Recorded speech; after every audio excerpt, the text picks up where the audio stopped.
Hello and welcome to the Shark Stream. My name is Gage and I accidentally opened Photoshop Elements in the process of trying to get back to OBS so that I could start the stream. So now I got it. Oh, there it is. Okay. Lila, thank you for the 19-month resub. Give me a moment to close Photoshop Elements. Get out of here. Hello and welcome to the Shark Stream. My name is Gage, aka Acid Shark. Once more, here to entertain you for at the very least a couple hours, like 2 or 3 maybe. And when it is Thursday, which means it's time for Brief of the Week. So I hope you're ready for that. We're gonna be doing some more Champions Ballad today. I reminded myself what awaits me at the end of the Champions Ballad. I'm just like, oh, is that what I'm working towards? Dope. I don't know. Okay. This isn't the thing that I wanted to talk about first on stream. Why the hell is it that everything in Breath of the Wild, all the cool shit that you can get in Breath of the Wild, with like the later updates and the DLC and everything, why is it all like post-game stuff? Not like post-game, like obviously this game doesn't have a post-game, realistically speaking. You finish the game and that's it. You can start from like just before you finish the game, but like we're not talking about like going back to explore Hyrule anew, right? But it's just like, oh yeah, you know, Champion's Ballad, you have to have defeated all 4 divine beasts. And it's just like, okay, well, I mean, if I do that, then I'm like basically at the end of the game at that point, realistically speaking. I mean, not really, but like really, you know?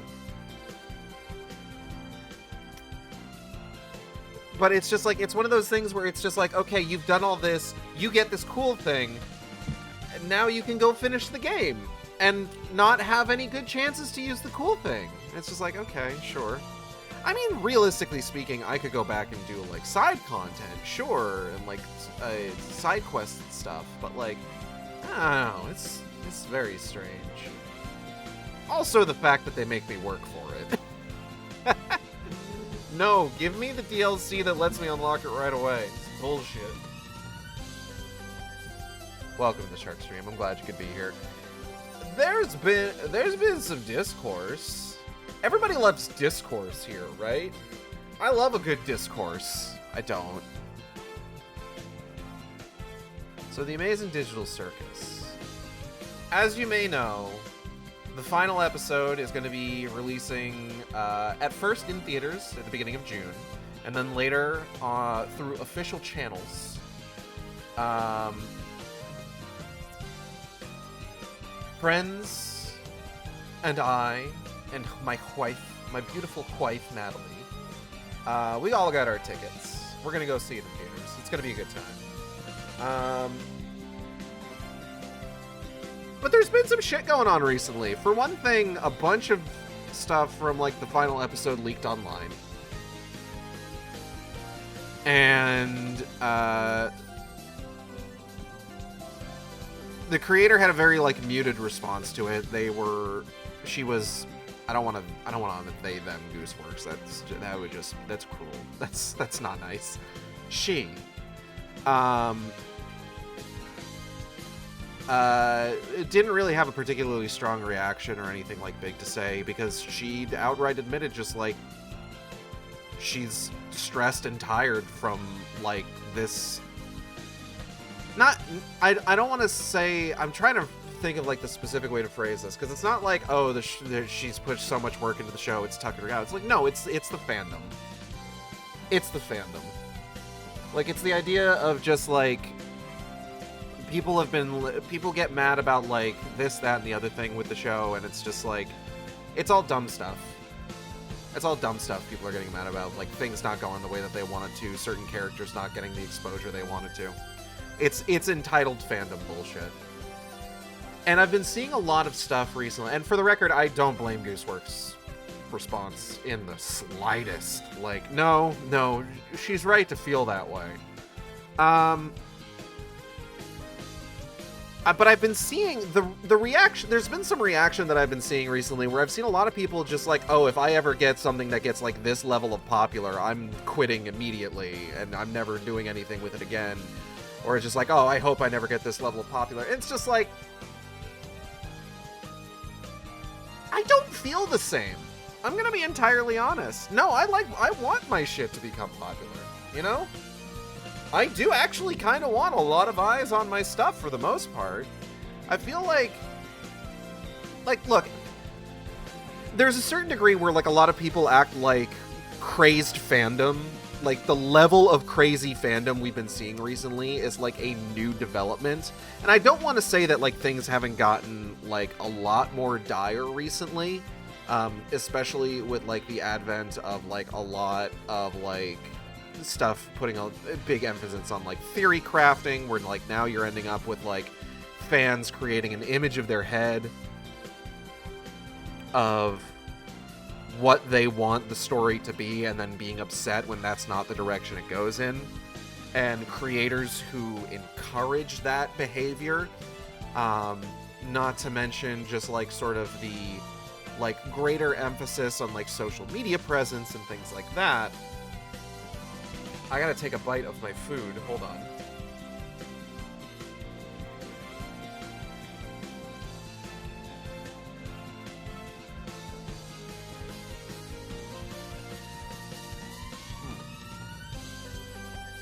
Gage wants toxic Wicked Game fans. Yes and no. And I'll get to that in a second. And I think there's a lot more visibility for creators, but there's also a lot more visibility for fans. And I think that's part of what's happening here. Like, for God's sakes. Hold on.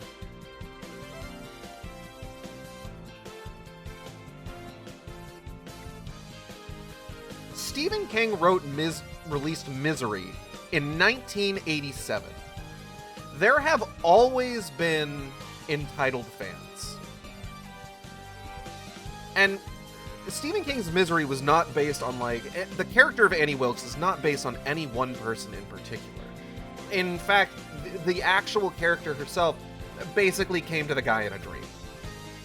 But this idea of entitled fandom does have real-world influence. Part of the inspiration for Misery came from the reaction that a lot of fans had to a brief pivot that Stephen King had towards high fantasy with the book The Eyes of the Dragon, which he stated, if I recall correctly, was written for his daughter, because his daughter didn't read a lot of horror. She liked books about dragons, so he wrote a book with dragons in it. And I actually kind of want to read The Eyes of a Dragon, now that I know that he wrote like an epic fantasy book that isn't like The Dark Tower. If there's just like a one-off, like, hell yeah, I want to give that a look. I'm gonna put that on my to-read list. There's always been entitled toxic fans. Like, that since the beginning of fandom. At the beginning of time. You think there were people sending death threats over the Epic of Gilgamesh? Probably. Dog, if we had people talking about, like, their sexual prowess and the size of their cock on the walls of Pompeii, there have almost certainly been toxic fans since recorded history. They can just get more reach now and notice each other. Exactly. And that is definitely a much more recent development. Because the fact of the matter is, like, people, like, hate mail has always been a thing. You know, people sending in shit to the, like, publishers and stuff like that to be passed along to, like, creators and things like that. But generally speaking, you could ignore hate mail. You could open something up, you could tell if it's hate mail right away, just like, fuck this shit. And, like, the person would have to write a whole ass letter, you know? I hit the wrong button here. Hold on. There we go. I hit the button on my TV, or on my monitor that switches between the computer and the HDMI switcher, and not the button on OBS. Okay.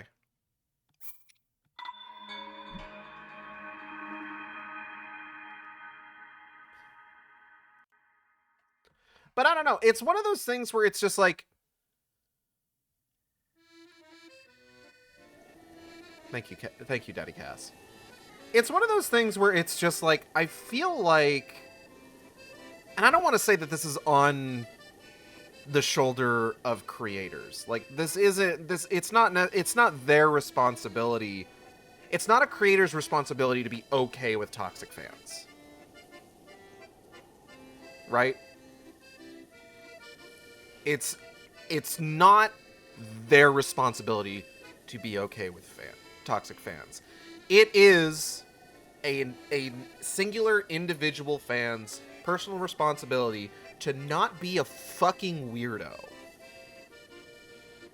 That being said,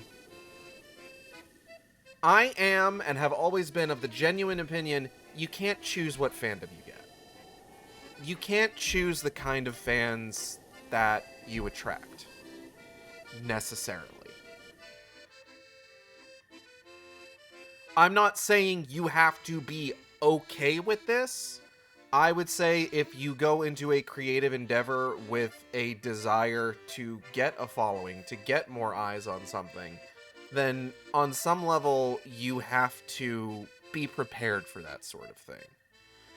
And it's unfortunate to see a lot of people be like, "Oh, I hope I never want to." This discourages me from wanting anything I have to gain any sort of a following, because, like, we're also out here telling people just like, "Hey, if you like an artist's stuff, you should comment on it. You should share it. You should show it to your friends," and like, we're talking about the sort of ways that like fandom gets naturally built, you know.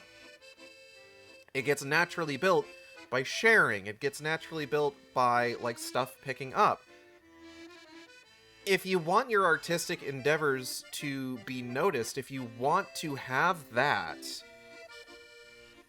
on some level you do kind of need to be prepared for what happens if that does get beyond your control.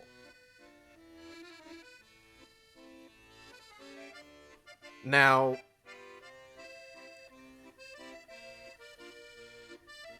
this is kind of what I get at when I say that, like, yes and no, I do and don't want toxic Wicked Game fans. I don't want that, necessarily. I would like more eyes on Wicked Game. I would like feedback. I would like people to comment on it. I would like to hear... I would like praise. I would like to hear that I'm doing a good job. On some level, I want a following for Wicked Game, if I can. Like, I'm not saying that, like, it's not one of these things where it's just like, I deserve a following for Wicked Game. I don't think I deserve a following for anything. I would like it. It'd be nice. And I am going to do my darndest to put out stuff that I like. Everything that I have written is stuff that, like, I wrote it, and I look at it, I'm just like, this is really good, or this is the coolest fucking shit I've ever fucking put to the page. I'm so excited to share this. I actually wrote a scene today. I'm gonna weave the Wicked Game update into this. I am still currently working on the current chapter. I wrote a scene in the newest chapter today that is a scene I have been wanting to get to for months now. I think ever since I decided, like, the kind of series of events that I wanted to take in order to get, like, Magmel's debut going, there's a particular post-transition scene that I have wanted to write, and I just reached it, and I just wrote it today, And I think it came out pretty good. I'm going to need to proofread it and possibly edit it, and I'm going to take a bite of this spicy beef patty.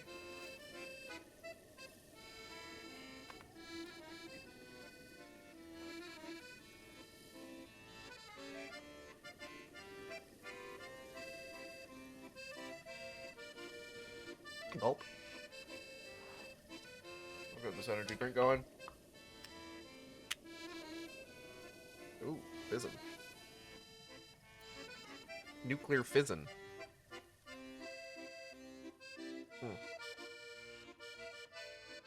Ah.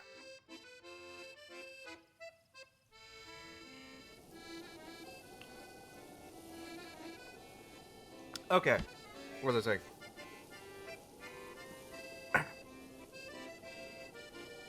And it's coming along. I wrote 581 words today so far. Lila, you weren't here on Tuesday. You missed the announcement of or at least I don't think you were, but you missed the announcement of the new point redeem, which you can find in the point redeem menu. It can only be done once per stream total. And I'm in the middle of the thing right now, so don't hit it yet.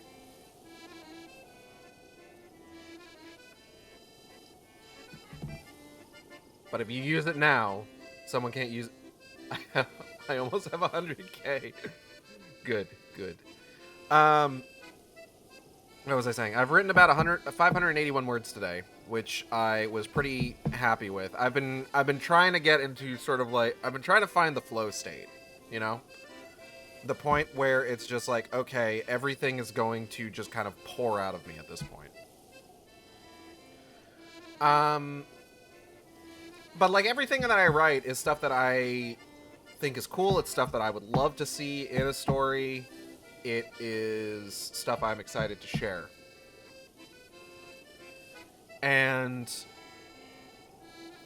it's this weird thing, it's this weird dichotomy that I'm seeing where it's just like I'm seeing things about like, oh, if you like an artist's work, comment on it, share it, give them the dopamine hit that they're looking for, basically. And then like these sentiments of just like, don't do something for mass appeal, find a niche, make weird art. And then like pivoting and seeing people, because like the idea of like mass appeal versus weird art is just like, if you make something that just has mass appeal, then it's like boring, right? Weird art is what gets people's eyeballs. Like, weird shit gets people's attention all the goddamn time. Half the popular shit we have today is the way that it... You think, like... Popular shit that we have today was not created because, like, the person making it thought this would have mass appeal. You know? Like, Steven Spielberg and George Lucas, they made Indiana Jones because they love old film serials. Or adventure serials, rather. And they wanted to make one. And they made one. And the thing with that is that when you make something that you love, when you make something that excites you, that comes through in what you're making. And others will feel that. And unfortunately, sometimes, a lot of people can feel that. And what ends up happening is you get a fandom. And you can't always control the people who absorb the love that you put into something and become part of that fandom. You can't control that. You straight up cannot. And it would be folly to think that you can. So, like, it seems like there is this congealing of dissonant... There's this, like, dissonant congealment that we're running into here, where it's just like, hey, if you want... The best thing that you can do for an artist is to comment on and share their work, but not too much. Don't do it too much, because if that artist gains a large following, they might stop. And, like, this is what I'm talking about, where it's just like, I don't think I can necessarily agree with the concept of just, like, not wanting to get a large following, because it's just like, it's not that a large following is the goal, it's that it's something that can just kind of happen. And if like you're out here wanting to create, wanting to put what you want, what you love out in the world, and if your intention is to make it for yourself and like 50 freaks who share the same niche interest you have, the thing is that there is a non-zero chance that breaks containment and people vibe with what you're doing. And especially if you're doing something that has like a sort of bigger scope, like if you're doing a comic, if you're doing a book, if you're doing a movie, if you're doing an animated series, if you do something that has a scope,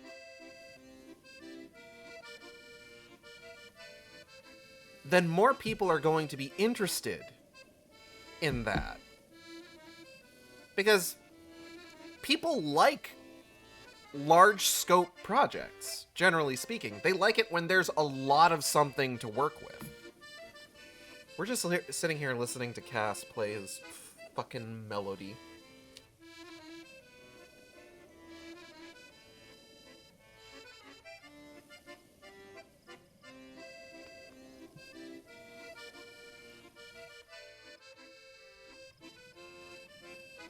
People like things with a lot of meat on their bones.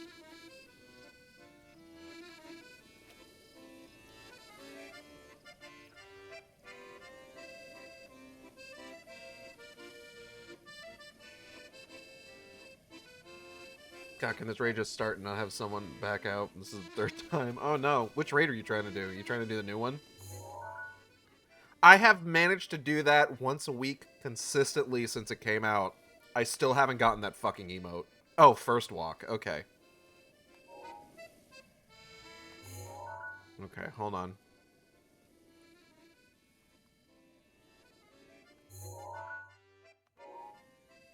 Where is that?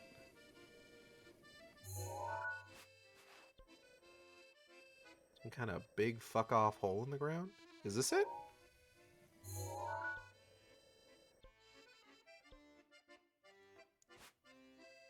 Is it the flight range? It is the flight range. Okay, hold on. Okay, can I...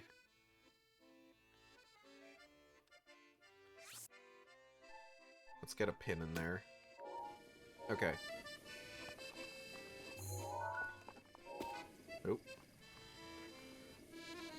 Same with the emote. I rolled like 4 this week. I keep getting like garbage rolls, and I keep hoping beyond hope that just like I'm really wishing that everybody else gets bad rolls on this that are just worse than mine, and then it never happens.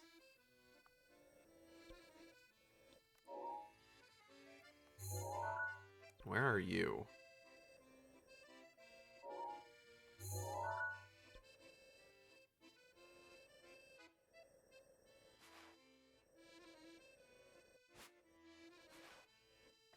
Oh, hold on.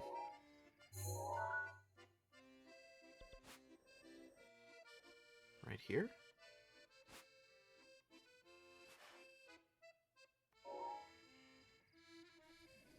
No, but I think I'm in the right...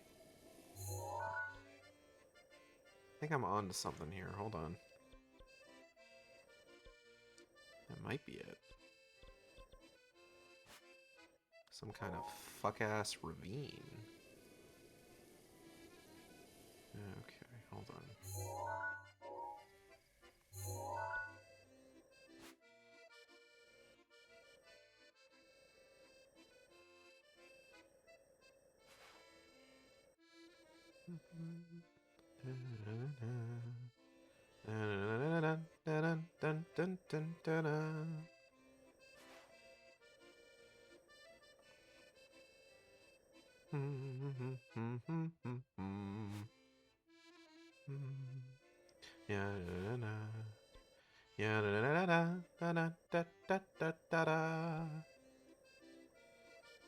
I'm like this close to just looking it up, honestly.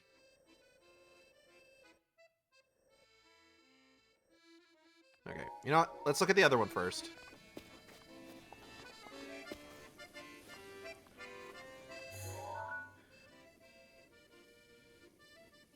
Okay, hold on. I think I know. That's in Hebra. That's in the Hebra Mountains.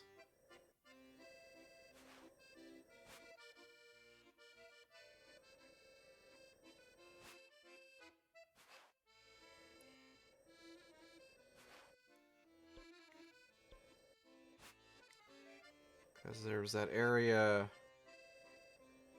It's like right here? No, it's on the opposite side of all the... Hold on.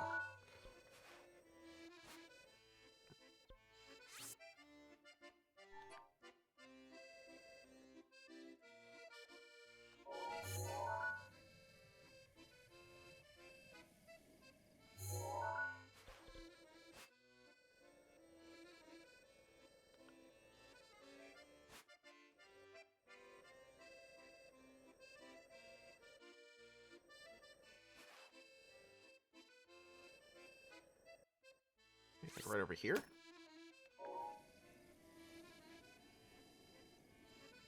Man, I'm not sure.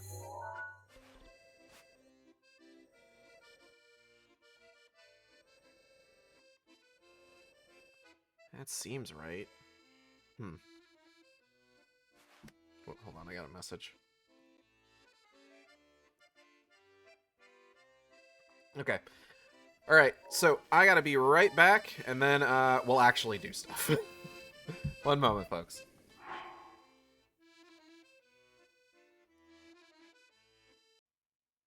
Alright, hello and welcome back. Me, welcome back. Hello, Ion. Hello, Kale. Welcome to the Shark Stream. TLDR, in case y'all weren't present for the first, like, 30 minutes of discussion or so.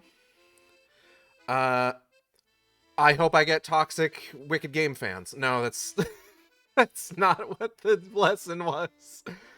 No, the what I was saying was just as kind of a TLDR. What I was saying was that it's kind of discouraging seeing so many people. It's the discouraging thing that I'm seeing. Wicked Game sucks because Gage won't make my fan OC canon. Who's to say I won't?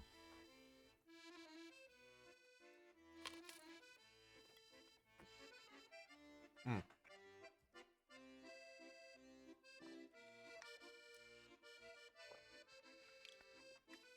Look at me. Already getting parasocial. Anyway. No, what I was saying was... It's really kind of a downer to see a bunch of people talking about how, like, God, I hope I never get a large following, because it's just like, one, you can't control that, so on some level you have to be prepared for it. But two, also, I get it.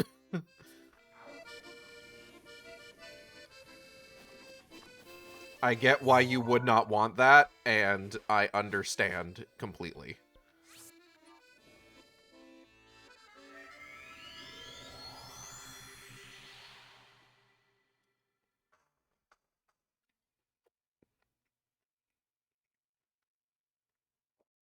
But it is a bit of a bummer.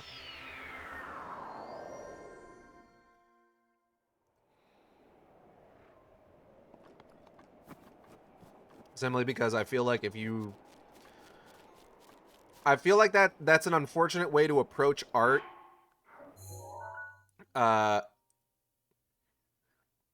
simply because it's just like, are you ever going to create anything that you have, like, any kind of, what's the word I'm looking for? Um, confidence in? If you're scared that you're going to get, like, a toxic, if you're scared that you're going to attract some sort of, like, toxic fan base. Because what I was saying was just like, you can't control for that. You genuinely can't. There is always the possibility that something could break containment and go beyond the 10 to 20 sickos you make your work for and gain, like, a large following. You can't control for that.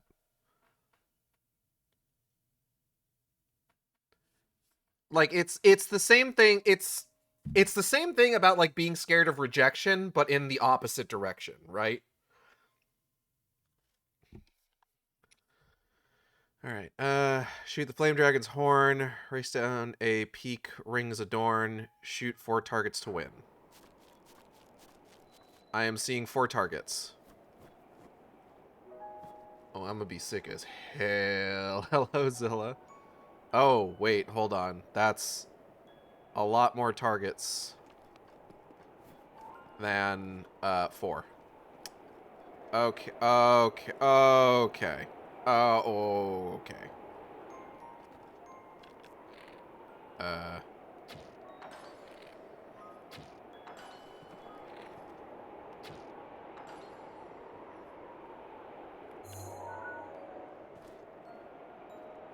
Huh.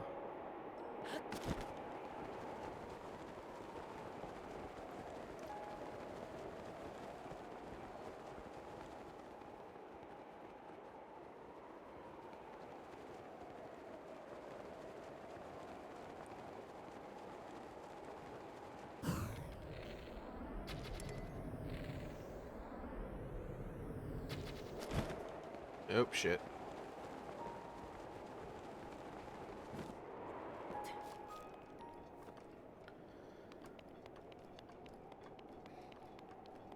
I wonder if this is actually one of the places I need to be. But, like, one of the things that I pointed out is just, like, as much as we talk about, like, how toxic fandom has become, and make no mistake, fandom has become fairly toxic. Toxic fans have existed for God knows how long. Like, I pointed out in particular, like, Stephen King's Misery came out in 1987. And that was, yeah, at least in part, based on, like, personal experience Stephen had with entitled fans who were upset about him releasing an epic fantasy story instead of a horror novel. The epic fantasy story in question was The Eyes of the Dragon, which I'm now kind of interested in reading, finding out that it pissed people off. Pissed people off specifically because it wasn't a horror novel.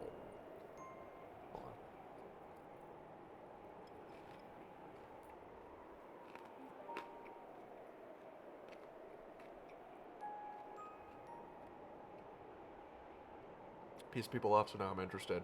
That's like a happier media consumption. True. And I've got something to talk about there, actually, in just a bit. Well,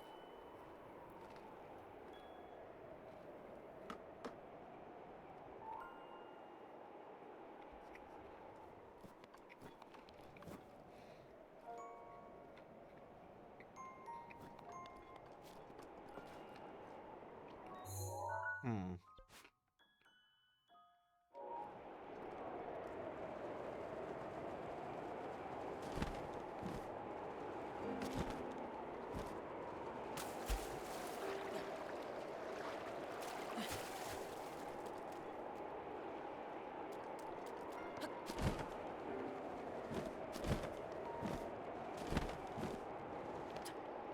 You have to shoot them all without touching the ground. I don't think I have to shoot them all because they're the only thing that I've found is that I have to shoot 4 targets.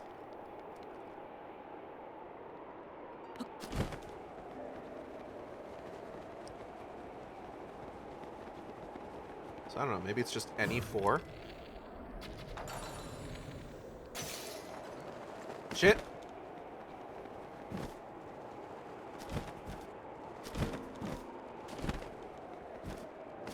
Come on.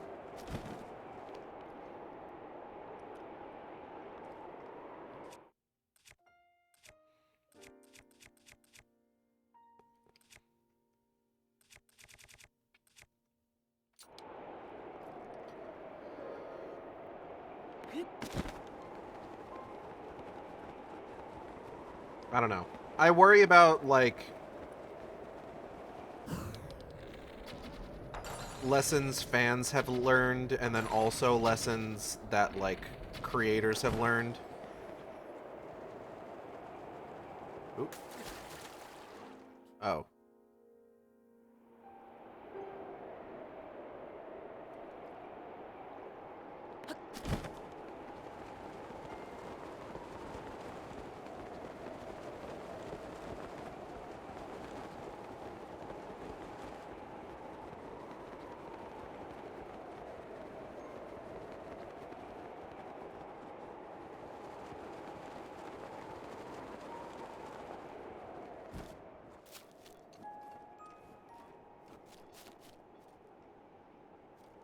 I might end up just looking up a guide for this, I'm gonna be honest.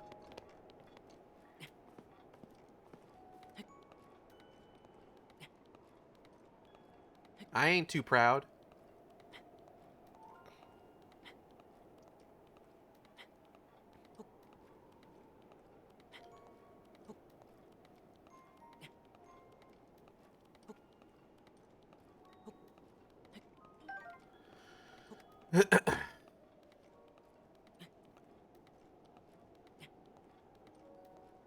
So about, I would say, a month back, I discussed on stream how in the Dan Olsen Mr. Beast video, there's a section where he briefly discusses Mr. Beast Labs, which is Jekyll Beast's toy line.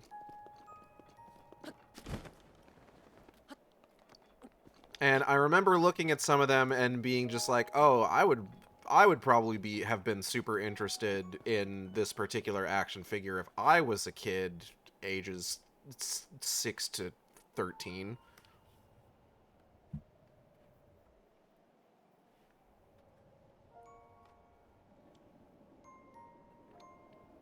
But something that constantly, like, nagged at the back of my mind was the fact that, like,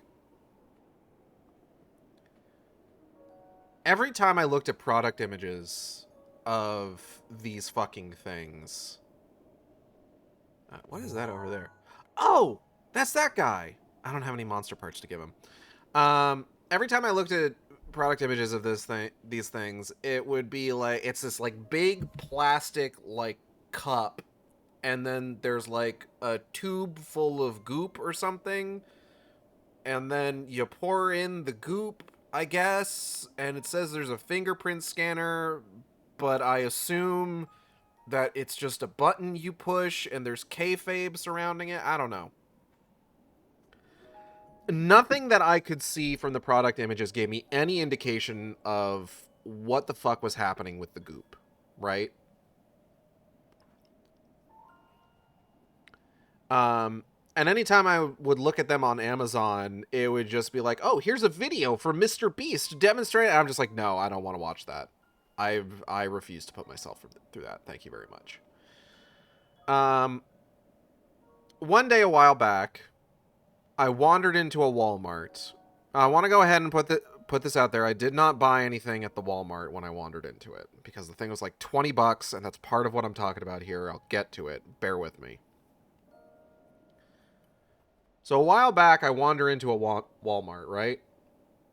And I find one of these things on the shelf, and I pick it up, and the packaging on this thing is like, it's like a shitty plastic beer stein, it feels like, in my hands. Like, there's a lot of it, it's heavy, I accidentally turned my work computer on. Okay. Like it's all this plastic, it's like heavy, it's got this big dumb handle on it. I'm just like, what is going on here? So of course I'm no closer to figuring out how the hell these fucking things work. Fast forward to just within the last few days. Um, Dan Olson quote reposts a image that somebody shared of, I guess, some sort of like crossover between Mr. Beast Labs and some other, I think, Lowe's, where it's just like, oh yeah, you can construct tiny work tools or something. But what he's pointing out is that the pose that Mr. Beast is in is just the exact same pose that he uses for the Beast Lab mutators, which is like the larger figures. Um, but like with the new product photoshopped on, and it's just like, okay, that's very funny. And he goes on to talk about the Mr. Beast Labs products because, as he mentions in the video, they received a one of the Mr. Beast Labs swarms tubes. And he goes on because he was talking about how like they had done like there was like a whole chunk of the script about these fuck ass toys, and they and like as well as a bunch of other things, and they had to cut like 99% of it.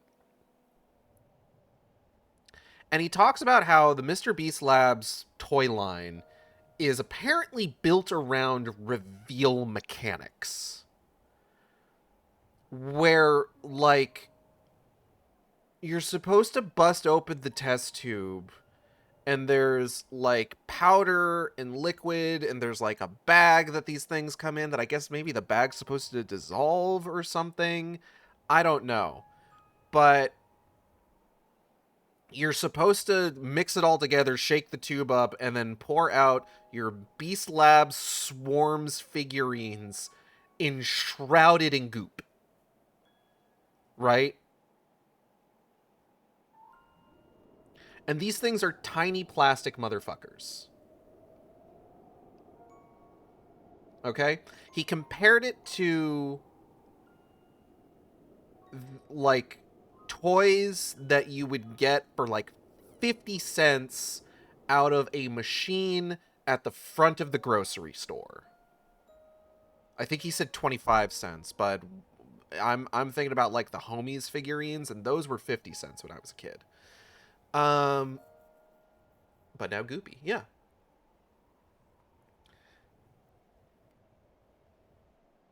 The Mr. Beast Lab swarms for a packet of 2, which is the kind that have the goop, is $10 MSRP. $10. The MSRP for the mutators, which are the larger figurines, is $25. And I say larger figurines, these things are like 5.5 inches tall. They're not very big. Okay?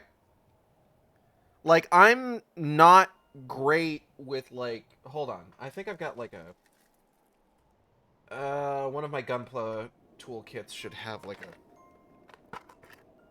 Yeah, here we go. Oh, fuck, that's centimeters. Fuck off. God damn it. About to say that's Gunpla size. Yeah, they're not very big. 5.5 inches tall. $25 for these things. And I mean, again, I think they look pretty cool. I don't know if they look $25 cool. Because, like, at least with Gunpla, there's, like, the hobby side to it, and, like, a lot of those models are very detailed. But, like, even then, you can get, like, a gun tank for, like, $10. Right? God bless the gun tank. $25 for those things. And he also went on to say about how, like, he posted these thumbnails from, like, a pair of videos. HGIBO kits are like high-grade iron-blooded orphans kits are like $15 a whole ass Barbatos. He posted thumbnails from a pair of videos where a guy apparently bought a shitload of these with the intent to do an unboxing of like 100 swarms with the intention of finding an ultra rare one, because apparently there's an ultra rare one. A, didn't actually finish doing so because nobody was fucking watching them. B, never found an ultra rare one in either video. C, at a certain point, stopped engaging with the reveal mechanics and just cut open the bags and dusted off and like cleaned off all the dust on the fucking things. Which is very funny. That it's just like he just got to a point where it's just like, this is terrible and I don't want to deal with this anymore. And it's just like, fuck it. Fuck the reveal mechanics. But I realized something. 5.5-inch figurine, $25. Most of that money is probably for the packaging, right? If not most of it, then at a bare minimum, a good chunk of it.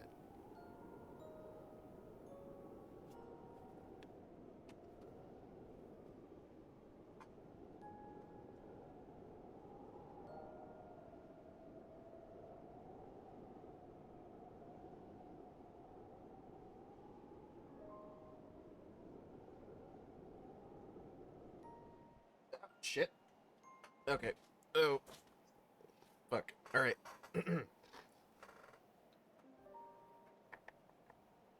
I want you to tell me if you hear something here real quick. Did you hear that?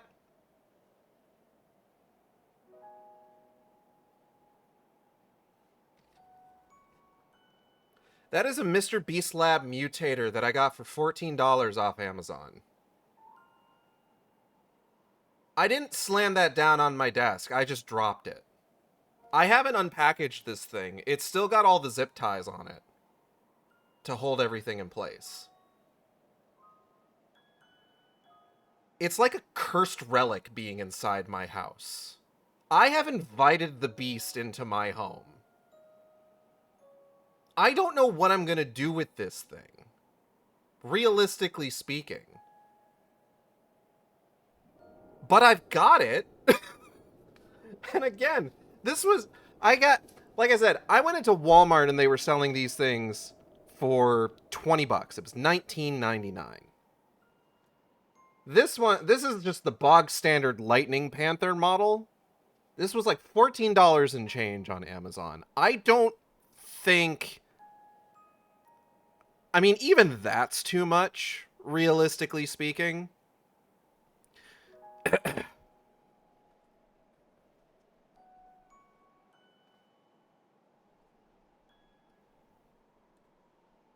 Add mutation fluid, press fingerprint scanner, reveal beast mutation. If you open it, he infects you with beast bucks. It's like fox dye, but it makes you want to buy Mr. Beast products. Oh, it's too late. I've been buying his candy bars, which are actually not bad. Like, the peanut butter cups kind of remind me of, like, sort of like independent chocolatier peanut butter cups where they've got, like, actual peanut butter in them instead of, like, the crumbly stuff that, like, Reese's have in them. They're pretty good. Like, it's not bad chocolate or anything. But then again, like, I'm a guy who will, like, eat a Hershey bar, and, like, people keep telling me that Hershey's is garbage. So, I mean, maybe I'm not the best judge of, like, chocolate quality.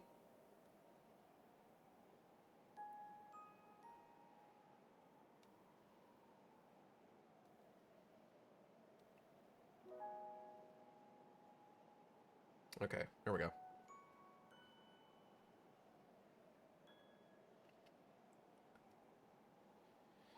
Okay.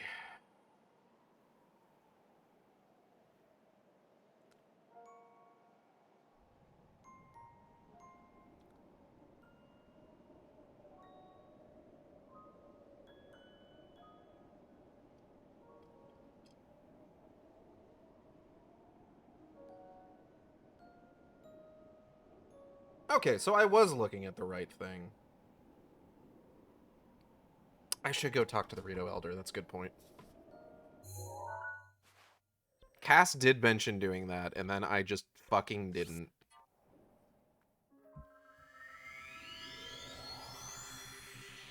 But yeah, I have no idea what I'm going to do with this thing. Like, I'm gonna be entirely honest. Like, I don't want to put my face on screen, but it's just like... There's a part of me that was just like, unboxing thing, but it's just like, I don't want to put my face on screen, and I can't imagine that just staring at a Mr. Beast toy is particularly engaging for literally anyone. Realistically speaking. Aww. Oh, that's nice.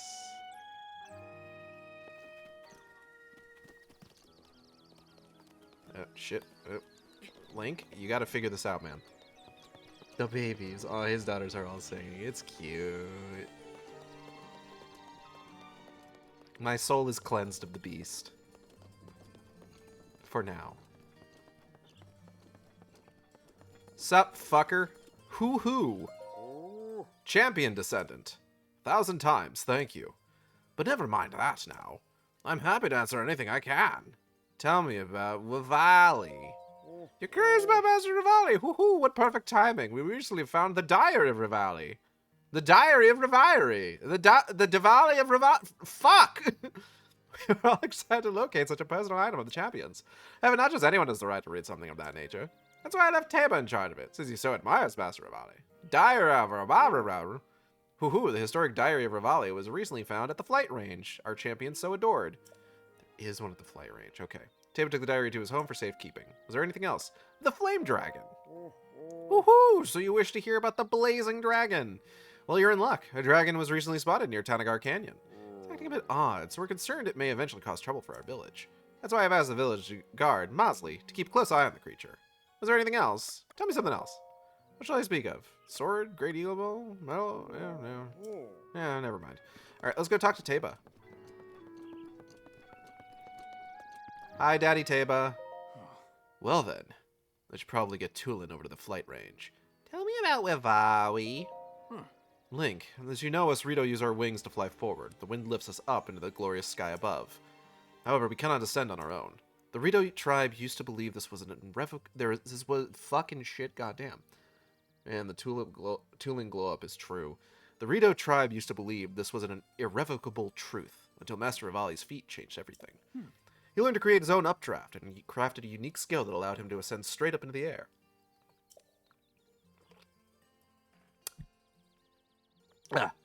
I'm sure you can understand the great advantage of being above your foe. As a warrior, I am lacking in that way.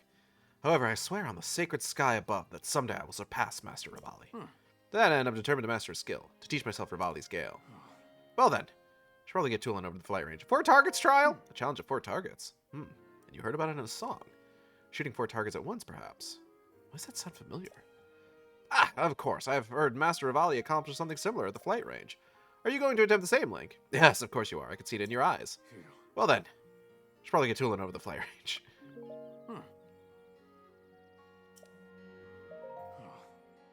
Take care. Okay, Tulin, let's go to the flight range. Yay! Ha ha ha! Alright, Link. I'll be at the flight range if you need me. Hey, guy, come play this at the flight range sometime. Man, Tulin really did get much better for Tears of the Kingdom. I'm looking over at his amiibo right now, and oh man, he looked rough in this game.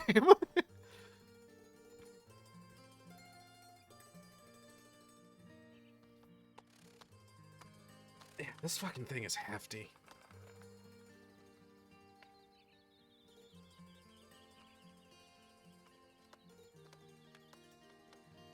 Like, I don't know. Like, I'm gonna be honest, like, I enjoy unboxing stuff. I enjoy opening a fresh new actioned figure. But this just seems like... And, like, none of it's real is the thing, right? It's not a mutation chamber. It's a fucking plastic bucket. It's not... What do they call it? Hold on.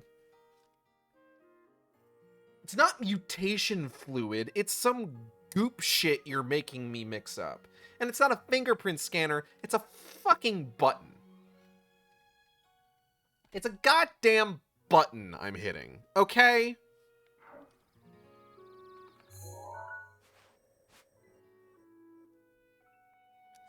Get real.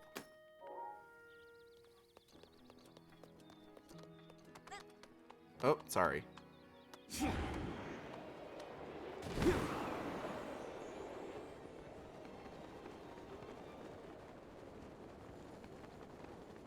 It's blind boxes with extra steps, tons of waste of microplastics. And this one isn't even a blind box because I know what's in it. Because I bought the specific model that is in this one.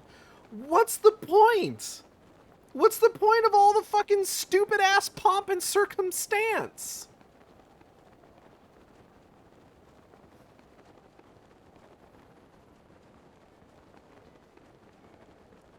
And microplastics isn't as big of a deal as we all thought it was, because it turned out that almost every experiment involving microplastics was contaminated by the gloves that they were wearing, which is nice. It's good to know I don't have balls full of microplastics. I'm not going to complain about that.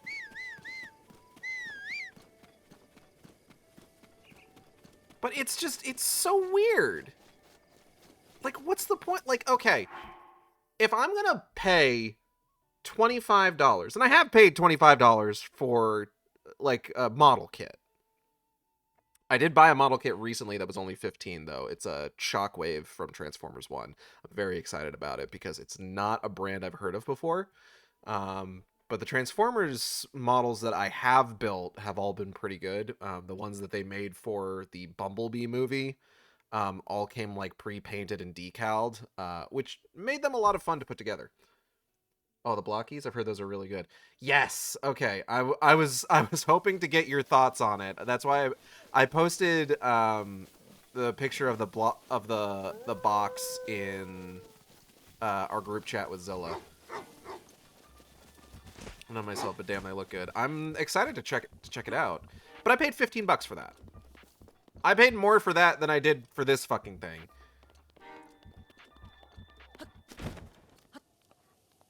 Hello, AK4.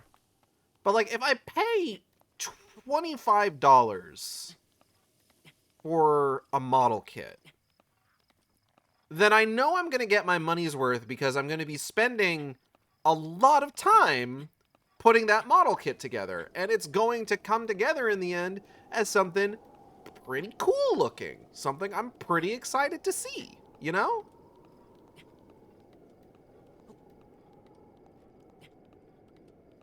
Oh.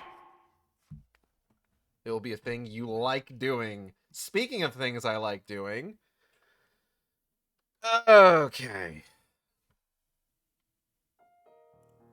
Let's get this pulled up.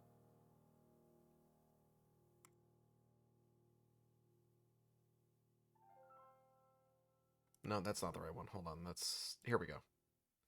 So I've written a little bit more since the other day, as you can plainly see. Or plainly see over here. What I have written today is about this much so far. So, if you weren't here for the stream on Tuesday, what this is a new point redeem that we have that can be redeemed once per stream from anybody. So it's not once per person per stream, it is once per stream, because what I have to do now is I have to write a minimum of 100 words in whatever it is I'm working on. And what I'm working on right now is the newest Wicked Game chapter.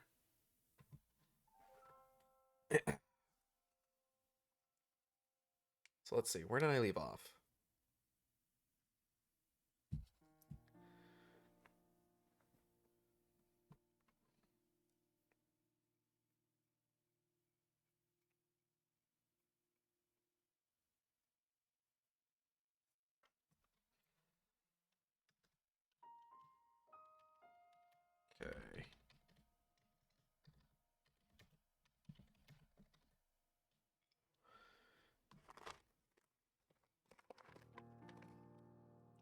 Oh.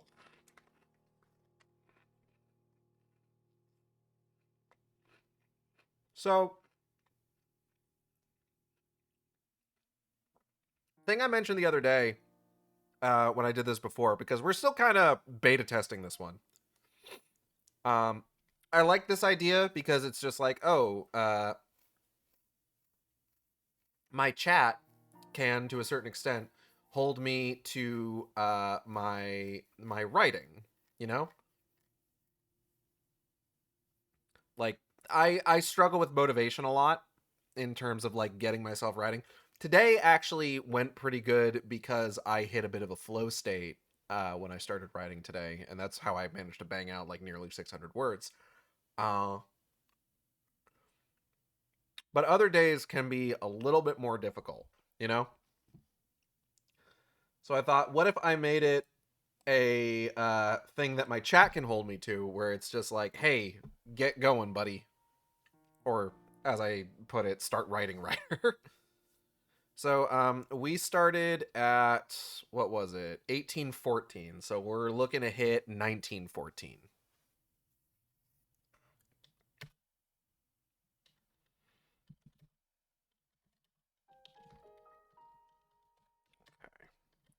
Now the problem is that a lot of times when I like fully lock in, um, I forgot that I am like super focused. I don't want to say hyper focused because hyper focus is a different thing, and I'm trying not to use like specific like mental health terms incorrectly.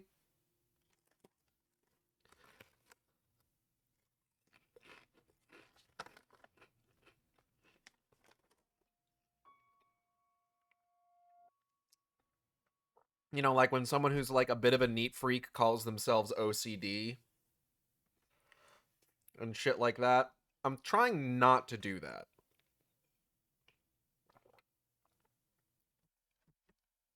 So like I like me for example, I know that hyperfocus is a very specific thing. Um and when I'm writing and I hit like a good point where it's just like I'm, locked in, that's not hyperfocus necessarily because like if I it's not me ignoring, like it's not me focusing on something to the detriment of everything else in my life, you know?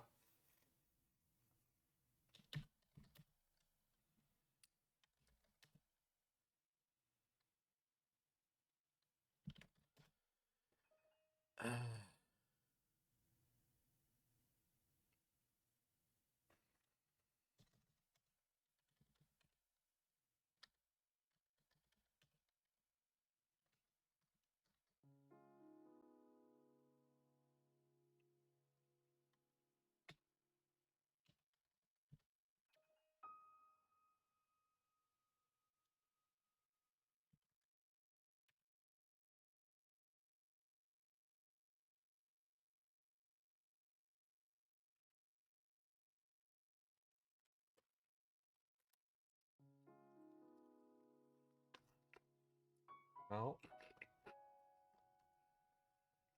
so long as it doesn't start feeling like a punishment. Yeah, and I don't think I haven't like exactly hit that point yet where it feels like a punishment. So I'd say we're good.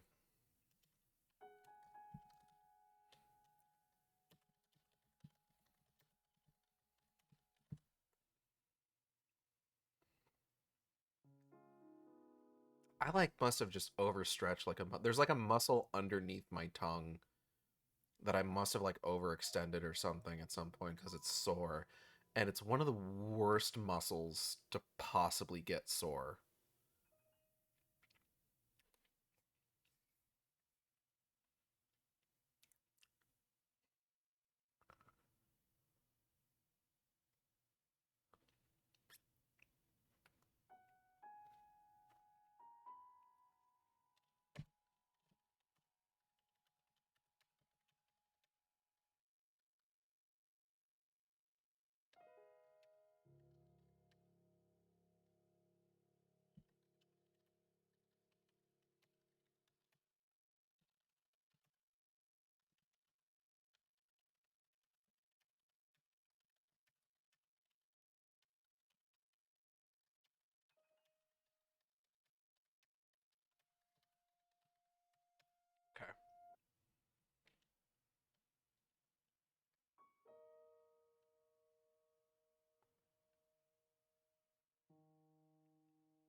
Apologies for going a little quiet here while I am focused on. I'm slipping into my goddamn customer service voice. I was talking about this on friend of the stream 12th Moon was streaming the other day, and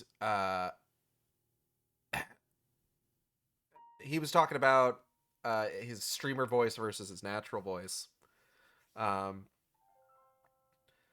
Because he was mentioning that he wasn't the biggest fan of his natural voice because it's sort of the result of him having spent a few years like on T.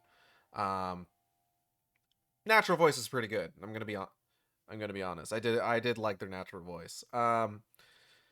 But you know, I mentioned that like I don't know if I have like a different cadence or like a different register when I'm streaming versus like when I'm just kind of like talking naturally. I don't think I do. Mostly because I've played my streams or like clips from my streams on my computer before, and Natalie has messaged me from downstairs asking who I was talking to. So evidently, my streamer voice just kind of sounds like mostly like my conversational voice. But I do know that my customer service voice definitely has a different texture than my conversational one, because I've asked Natalie if she's ever noticed anything in particular about my customer service voice, and she's told me that it's the whitest I've ever sounded. And it's just like, yeah, you know what, that's fair.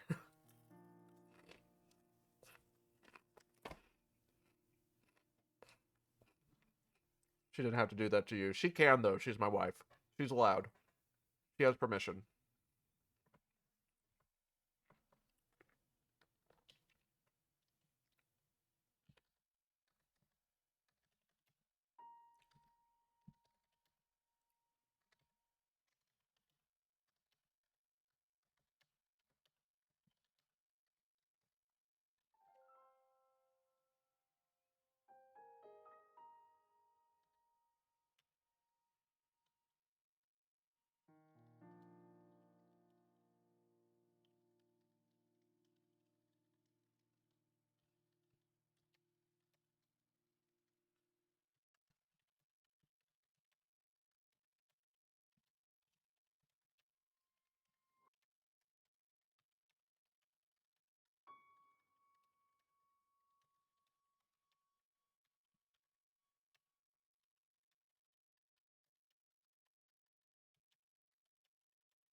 Okay, we've hit 100. I am going to finish the particular point I am at real quick here.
All right.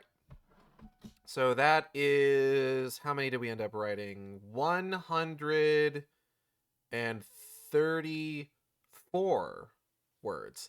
Not bad. Add that to the 581 I already wrote today, then that makes a little over 600? Yeah. No, a little over 700 now that I'm thinking about it. Yeah. Okay, cool. I'm happy with a little over 700 words written today. That's not bad. That's not bad at all. All right, let's get this out of here. Teensy Garfield lunchbox. It's cute. Aww. I get that. I go thick country accent for whatever reason when I'm working. I have, like... I feel like I have been kind of... picking up a little bit of a twang since moving to Texas.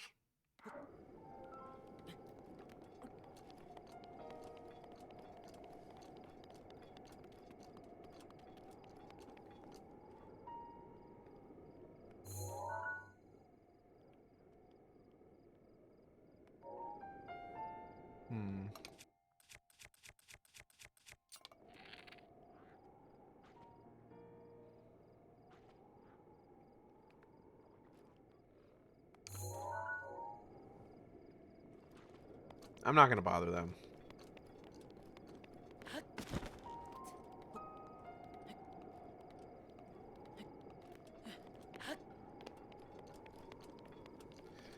So, I would say I guess probably a casual fan is probably the best way to put it. I would say I'm a casual fan of the works of Mamoru Hosoda, excuse me. Hold on. Mamoru Hosoda. You know, big fan of Summer Wars, big fan of The Girl Who Leapt Through Time, huge fan of Wolf Children. All solid films. I have not seen all of his work. I know Natalie's seen Belle, and she really liked it. And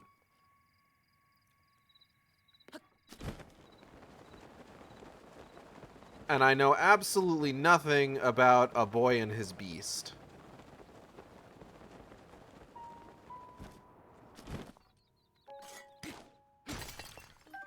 But when I had seen... Oh, I saw Belle in theaters. Very good. Nice. But when I had seen that he was working on a new movie that seemed to be sort of like a... like dark fantasy style movie almost, I was very interested because that is a genre I quite enjoy. Oh, hold on.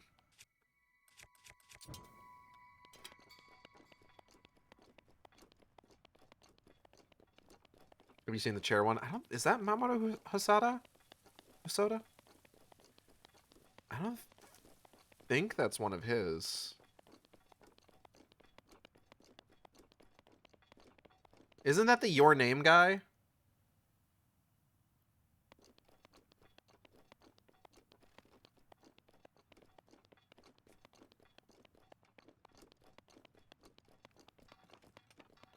Something over here.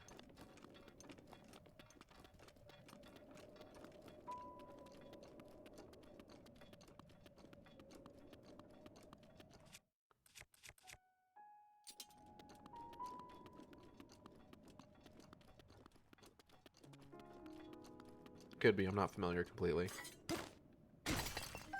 That's fair. Clearly, I don't know for sure either. So, you're doing fine.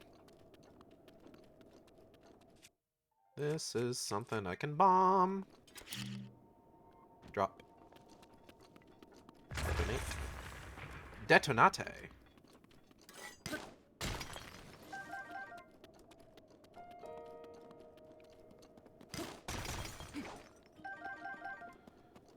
So, I missed seeing it in theaters. Excuse me. But ultimately, I did go ahead and pick up Scarlet so that I could watch it. And it's fine. Hey, man. Oh, it's you. What a pleasant surprise. What brings you here? I came here because the Elder tasked me with keeping watch on the dragon that appears around here. It's been appearing quite frequently these days. Everyone's worried it's going to cause trouble for the village. After the incident with Meadow, I can't blame them for worrying. So far, everything seems fine. However, just to be safe, I'll be scoping things out for a while yet. Come to think of it, the dragon always flies this valley at night. When it does, its horn lights up. There's something about that light that's truly captivating.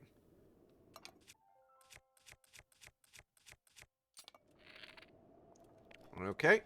Guess we're waiting until night. Oh, wait, actually, it's nearly night already.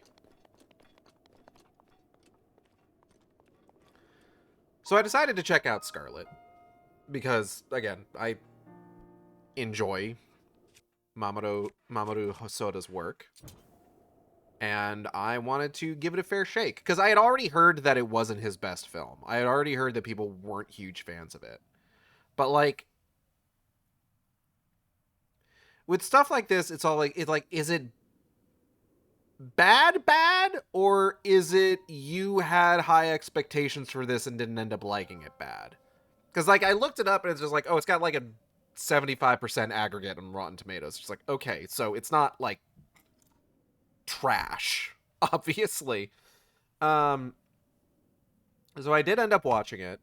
Now, Scarlett's whole thing is that it is primarily based on Hamlet. There are a number of characters within the story that are straight up Hamlet characters. Claudius, Polonius, Laertes, Rosencrantz and Guildenstern. Um, the only difference, of course, is that rather than us having ya boy Hambles, we've got Scarlet.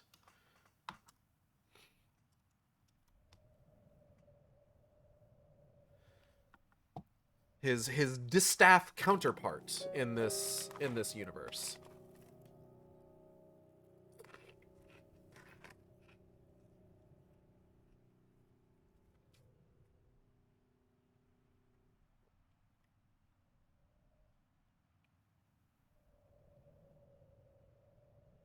Now the funny thing here, like the very first really funny thing about this movie is that, like I said, there's a number of characters whose just their names are just all taken from Hamlet, right?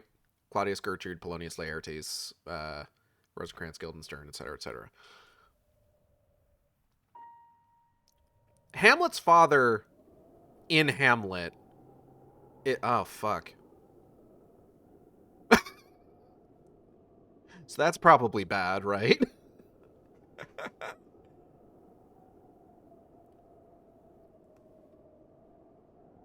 Well, while that's happening, so Hamlet's father in Hamlet is named Hamlet. He's King Hamlet, and this guy is Prince Hamlet. It's you know the whole back in the days of paradise, everyone loved the blood moon. um, it's one of those just like the fourth of his name, etc., so on and so forth.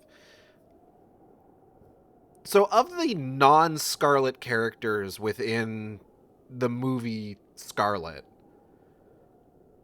the one character whose name, the one non-Scarlet character whose name is changed from their original adapted work, Hamlet, is the king, whose name is no longer King Hamlet. It is now King Amleth. Spelled Amleth. And when I realized this, it took me a little bit, but I realized, oh my god, you just transposed the H. You moved the H from the beginning of the name to the end of the name. You motherfuckers.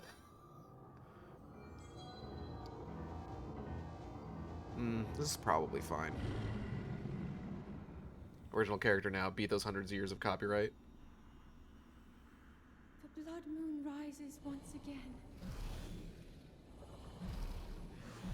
Please be careful. I love the utility of the blood moon. It's so neat. It's such a video game thing.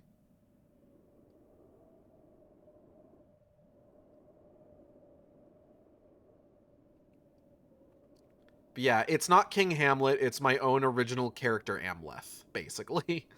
It's so fucking funny. And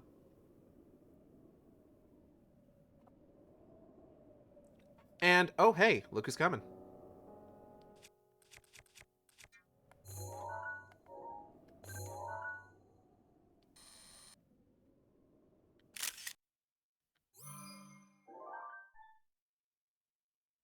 Yeah, let's replace the picture.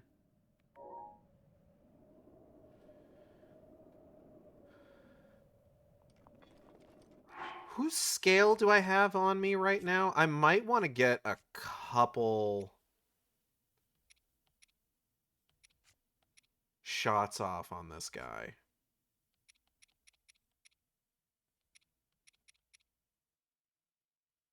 I had someone's scale. Who was it? Or did I use it already for something? I might have used it already for something, now that I'm thinking about it. Wait. Farosh. That's it. I hate the toenails so much.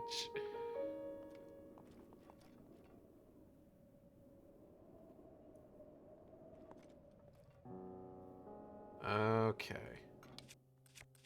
I'm gonna go ahead and use the golden bow for this, just because the golden bow's got that zoom sauce.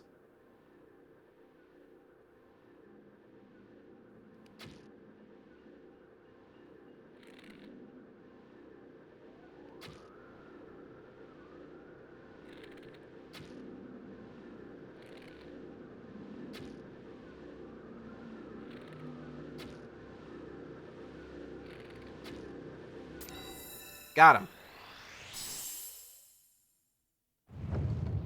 Fucking awesome.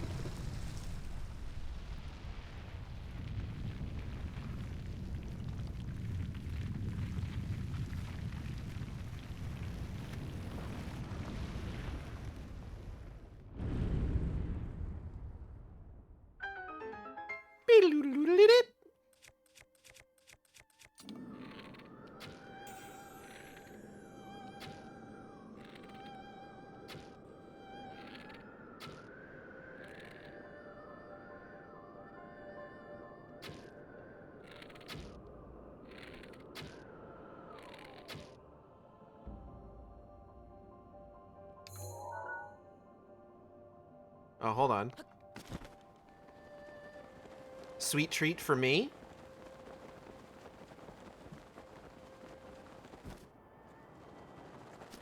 Sweet treat for Daddy Shark? What do we got here?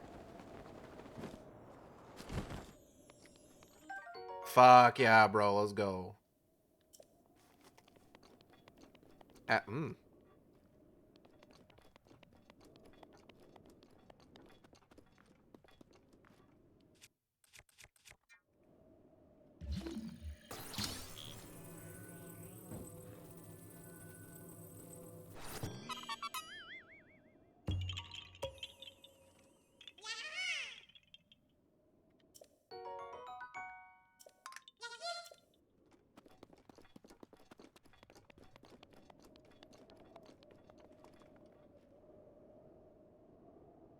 Yeah, shit.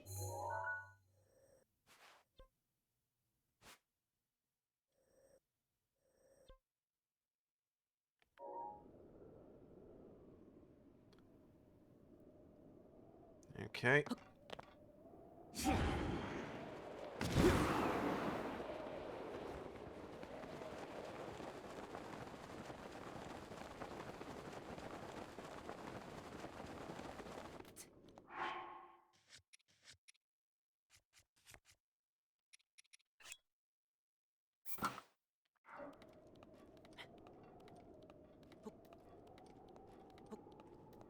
Okay.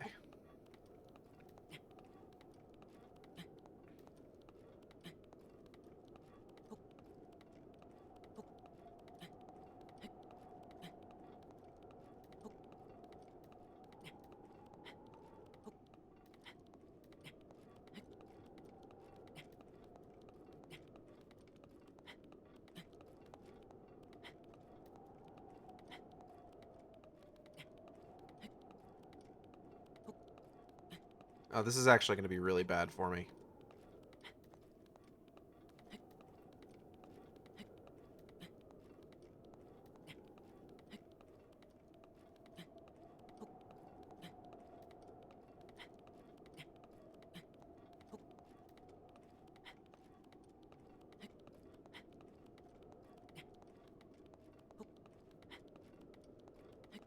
Okay. Hold on. We're so fucking back.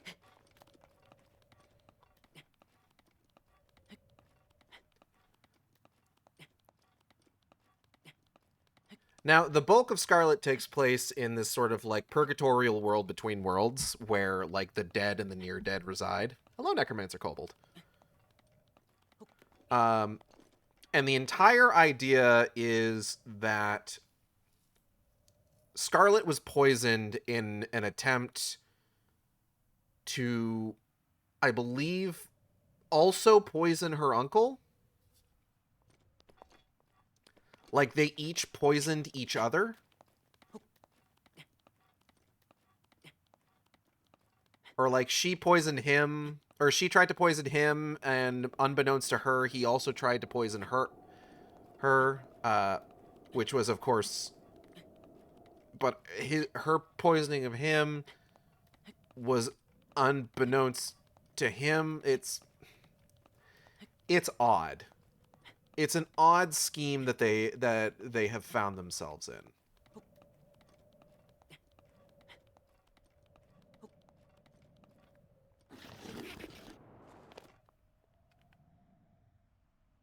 Oop. Okay, hold on.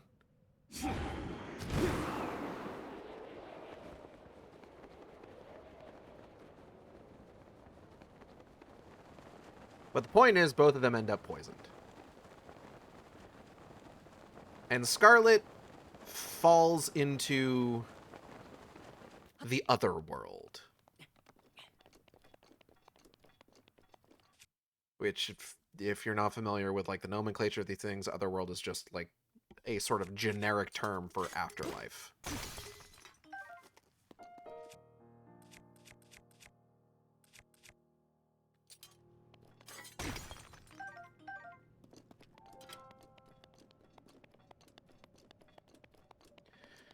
And the entire thing is that she finds out that her uncle is there, and he's trying to reach what's called the Infinite Land, which it seems like is some variant of heaven.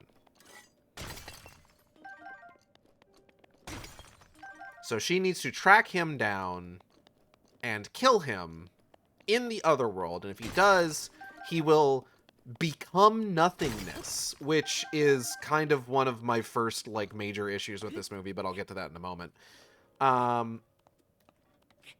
No, let's talk about it now. That has such awful mouthfeel. Become nothingness. Like, surely there was a better way to localize that than just become nothingness, because they say it so much. Like, you don't even necessarily need, like, one thing to say on repeat. There's a bunch of different ways that you could, like...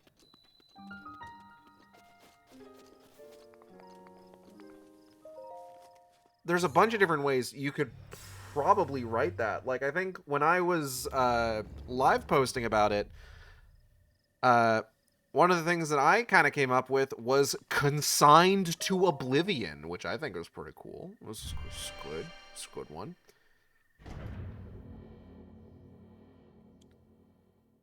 But they say, like, I don't want to become nothingness. You will become nothingness. And it's just like, this is very awkward phrasing.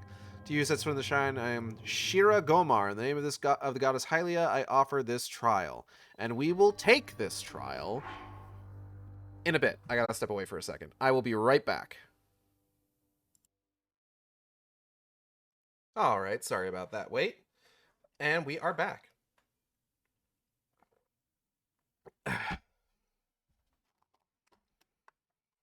So everybody dead, right?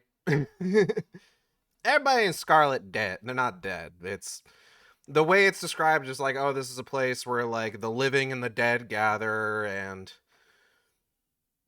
it spans across many eras or some shit. I don't really know. I didn't quite understand the intricacies of it. No, they became nothingness. It's bad mouthfeel. A double jump he can do.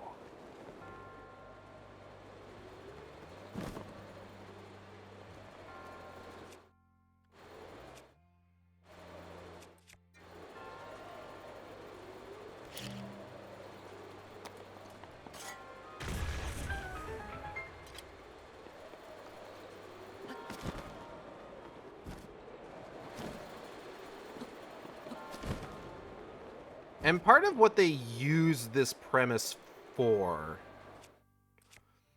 is this is probably like my least favorite thing about the movie, is that part of what they use this premise for is like, okay, I'm all about a narrative about the futility of revenge, right?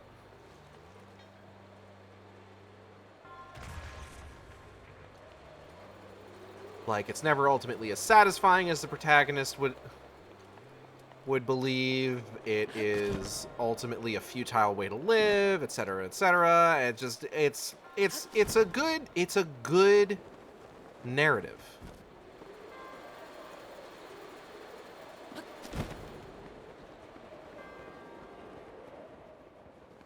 Like, it's fine, you know?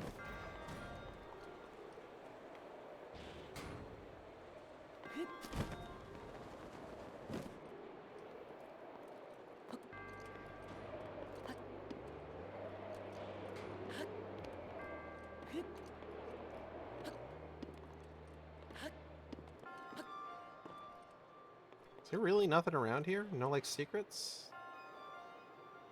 Fucked up. Fucked up. In the crib, sipping Dr. Perky. Anyway, built a magical girl around the entire narrative. Yes, it's a good narrative. Scarlet decides to add an interesting wrinkle to this classic narrative.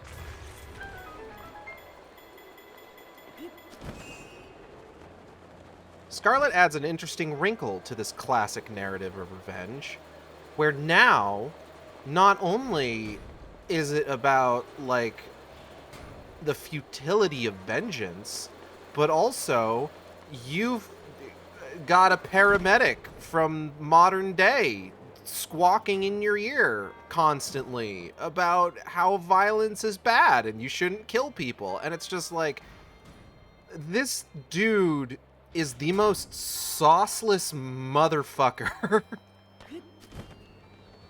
He is the most...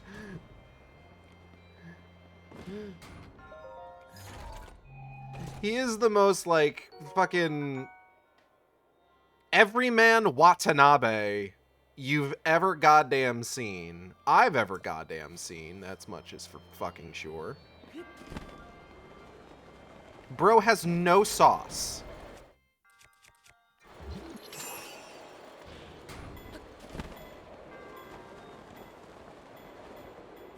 You know what Hamlet needs? Modern day dance sequences. So I'm gonna get to that in a second. This dude is from the modern day, because, like, the whole thing is just like, oh, all eras are present in this other world. Right? Which isn't a bad concept, but I feel like he's, like, the only modern day dude there. So it's a little odd, to be sure. He's very out of place, and in the end, kind of superfluous. But there are a couple... There's only one modern-day person who died, don't you know? True. No one else has ever died in the history of forever since, like, the 20th century. Excuse me.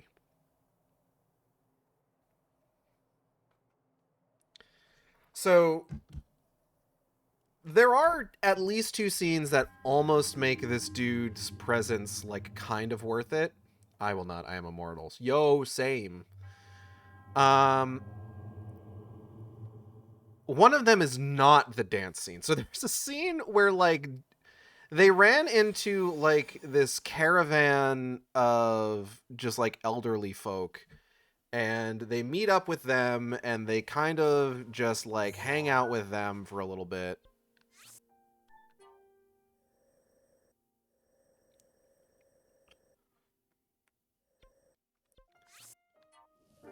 Before eventually, like, splitting off from them. And one of them gives this guy, like, this string instrument. And he's, like, practicing on it and stuff. And at one point, he busts out, because he's just like, I'm going to sing you a song from my time. And it's like, cool, man. Like, it's just, like, it's... Like, I made the joke on Twitter, or not on Twitter, I made the joke on Blue Sky of him being like, anyway, here's Wonderwall. But it's like, that's kind of what happens, almost. He starts singing this song, and she is, like, being shown visions of the far future. Because she's, like, again, this is a Hamlet adaptation. She's from, like, 16th century Denmark. She's being shown visions of the future of, like, streets full of people dancing, and this guy dancing, and suddenly she's there dancing. And this all kind of, like, followed this discussion about just, like, do you ever wonder, like, what might have happened if your life had gone differently? And she kind of, like, busts out just like, it doesn't matter. This is the life I have. And she sees this vision of herself in the far-off future dancing happily with this dude. And it's... The song sucks, by the way. It's not very good. Which is almost the worst part about it. Because, like, if it was kind of a banger, at least I'd be on board. But, like, the song's not very good, is the thing. It's you. I haven't seen you in a while. Now that Meadow's calmed down, I've started training Tulin again. What time? Would you mind sharing Tulin how to handle a bow? He has his bluntness for me, but he doesn't mean anything by it. Don't let whatever he says to get to you. The 4 targets trial? Challenge of 4 targets. You heard about it in a song. Shoot 4 targets at once, perhaps. Why does that sound familiar? Ah, of course, I've heard Master Revali accomplish something similar. Are you going to attempt the same, Link? Yes, of course you are. I can see it in your eyes. Warrior, might I trouble you to show Tulin how to handle a bow?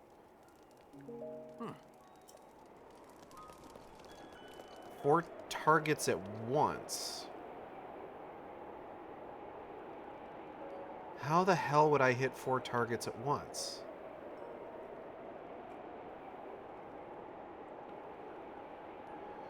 Alright, hold on. Because I still got the guide open here. Or I thought I did. Well. Here we go.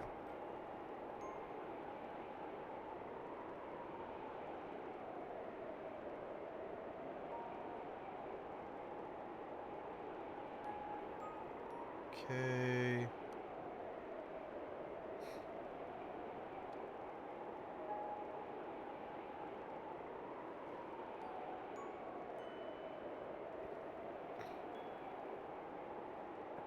Race down a peak, rings adorn. We're gonna get to that one in a sec. 4 targets in 1 aim time slot. I don't know. Is the thing.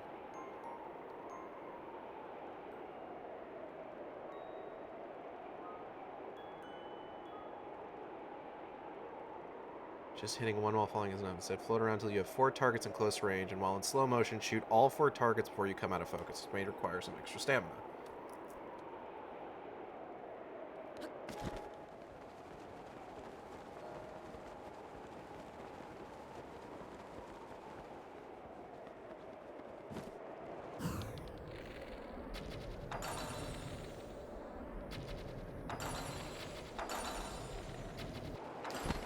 Oh!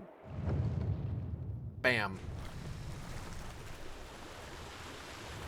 Now here's the thing. I might die when I hit the water.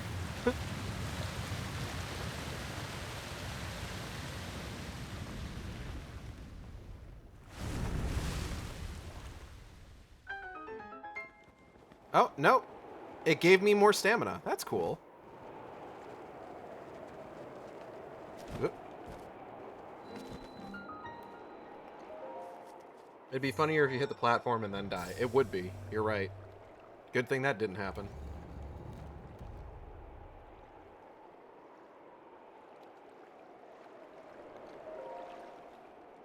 So after this whole sequence of them doing Fortnite dances in the street, Scarlet has a complete sobbing breakdown because she was essentially shown herself in a life where she was not consumed with vengeance, that nothing bad had happened to her, that she could have been happy. And it's one of, like, the best moments in the movie is just her having this moment of just being like, oh God, I've spent so much time just, like, with vengeance consuming my every waking, like, being. I never considered the fact that, like, there was anything else.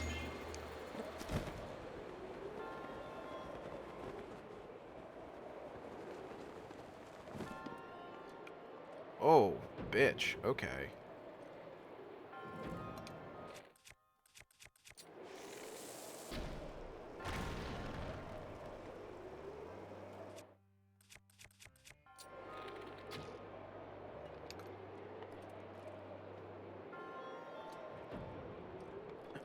All right.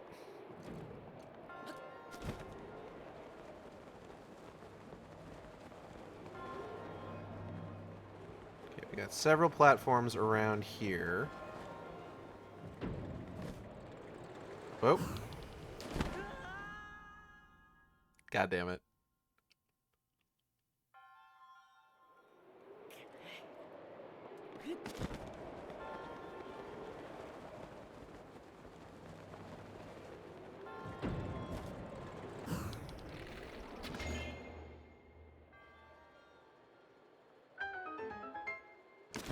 So that's a pretty good moment in that movie.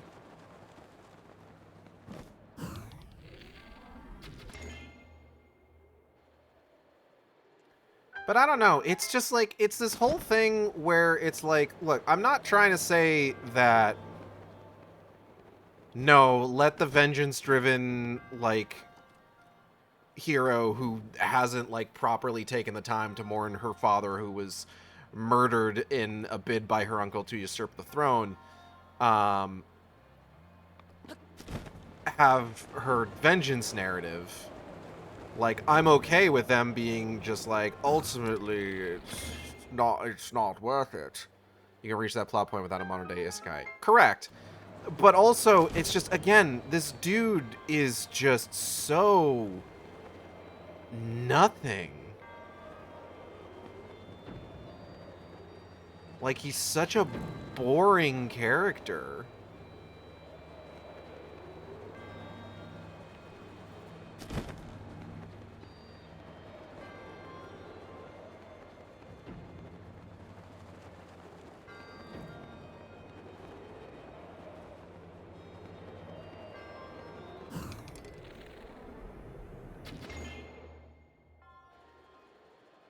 Alright, that's all four.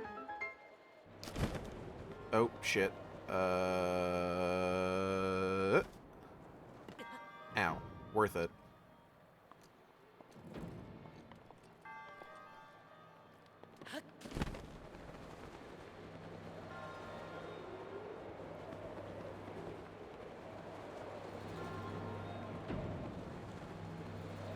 Bro's got no sauce. Gormless, even.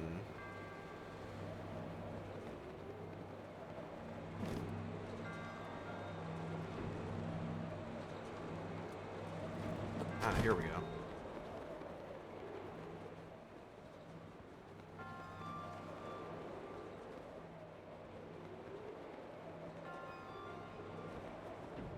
Oh, I see.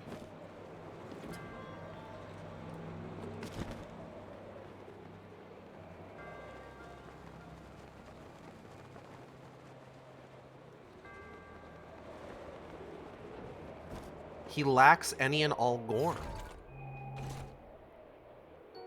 Shield of the Mind's Eye! Nice. That's going to be great for shield surfing later. I haven't done any amiibo this stream. I should make sure to do that.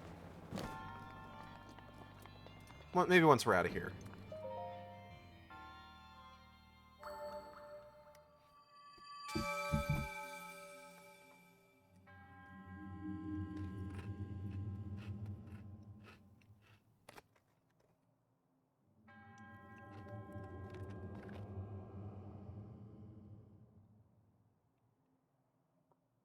But, like, it is nice to see... It is nice watching Scarlet, like, evolve over the course of the movie. I'm not trying to say that, like, the guy has no reason to be there. He does manage to turn the opinions of, like, two of the guys sent to kill them, and they in turn help when facing off against Polonius and Laertes later on. Rosencrantz and Guildenstern are straight up a couple of blowjob brothers, which, I mean, that's what they are in Hamlet, so I cannot necessarily, like, begrudge that. And then they ultimately die, like, 5 minutes after they're named on screen.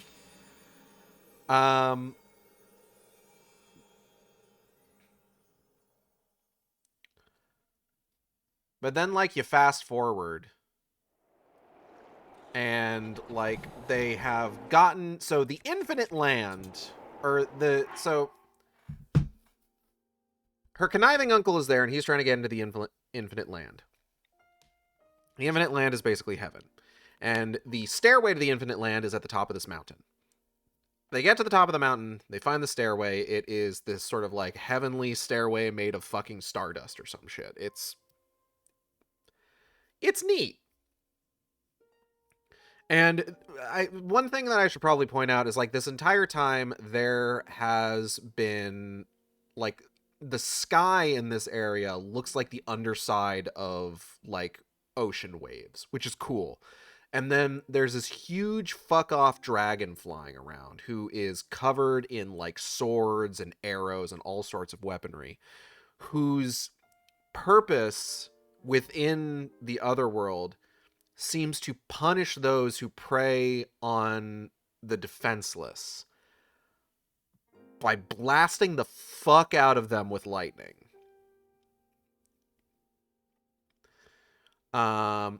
It's a cool dragon. It doesn't do much else other than, like, occasionally show up to blast shit with lightning. So she gets to the stairway, she climbs the stairway, and she emerges through, like, these waves in the sky, and she finds herself on the shore of a tropical island. She goes through the jungle and finds another, like, this, like, temple that she enters, goes up these stairs. At the top is this door that is completely barred shut.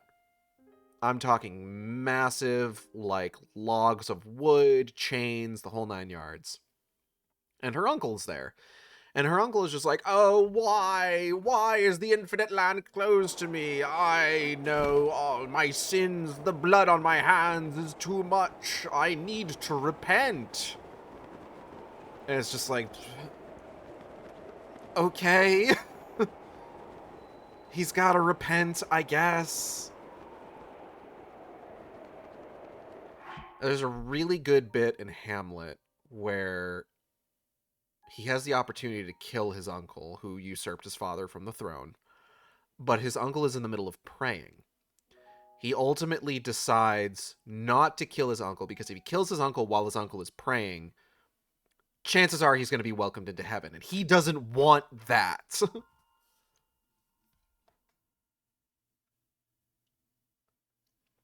He wants his uncle to go to hell. But Scarlet gets up to this guy, and he's there on the ground, kneeling, praying, asking to repent. And she stops. And she stops because she kind of has this realization. Because she was told earlier on that her father's last word to her, which she couldn't hear, but the executioners nearby could, was forgive. And she spent a good chunk of the movie wondering what he could have possibly meant by that. Because she feels she cannot forgive her uncle. She can't.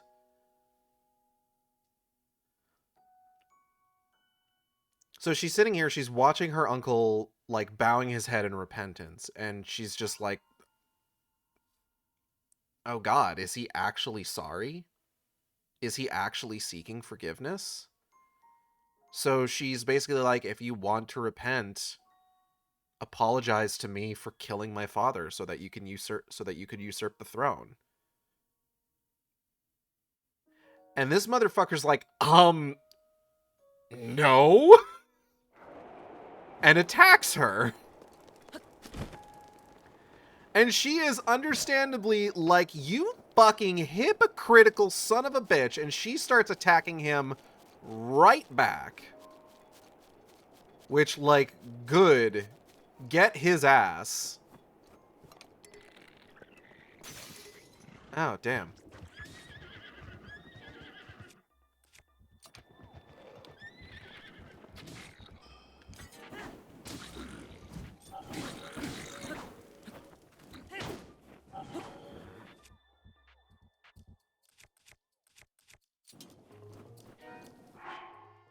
Oh, hold on.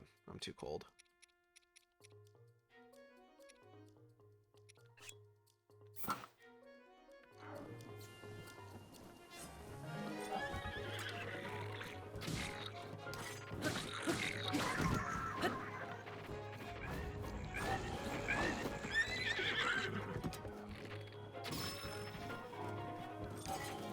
I don't know how I managed that, I'm going to be entirely honest. A little bit of a Hail Mary. Get the guts.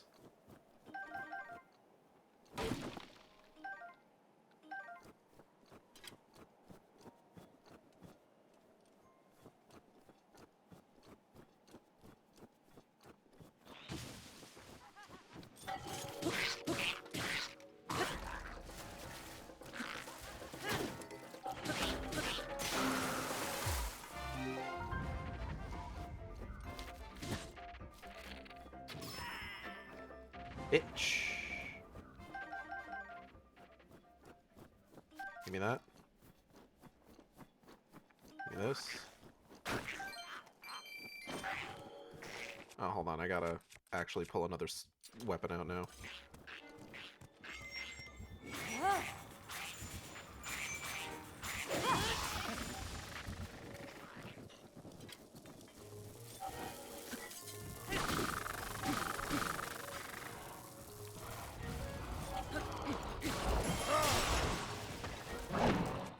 Master Sword has run out of energy.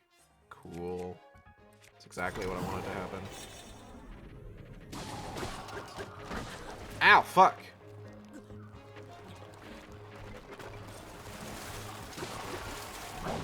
Ow, fuck.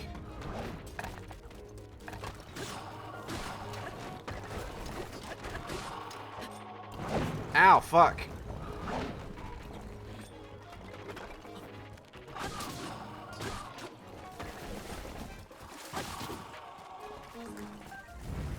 Ugh.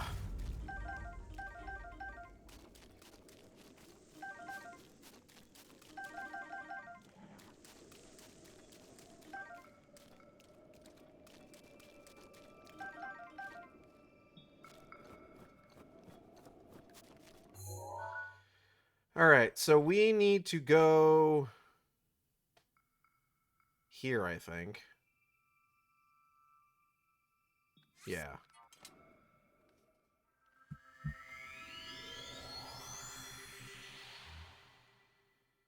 So in the process of, like,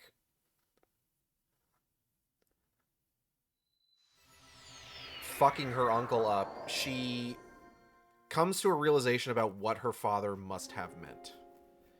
And she realizes, wait, he didn't mean that I should forgive my uncle, because that would be fucking stupid. Why would I forgive him? That's dumb. Why do I have a pin here? Oh, right. This is where the bluepies were. She realizes that what he meant is that she needed to be able to forgive herself.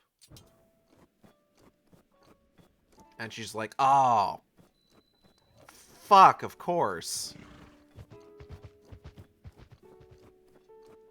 That makes way more sense.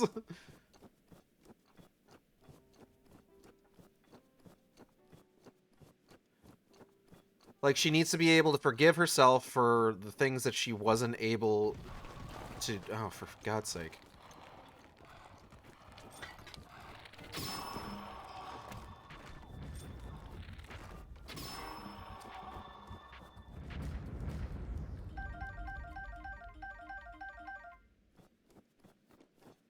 She needs to be able to forgive herself for the things that she wasn't able to change and live her life free of vengeance. And so ultimately she stops and she's just like, hey man, I cannot possibly forgive you.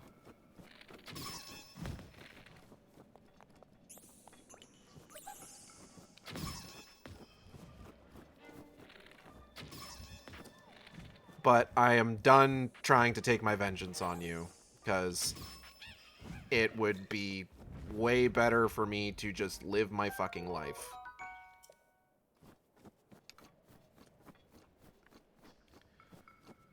And her uncle, of course, is like, that's stupid, and prepares to kill her.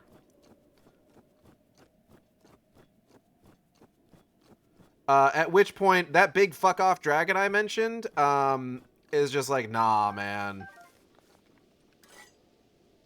And blasts that motherfucker with lightning. Twice. Not once. Twice.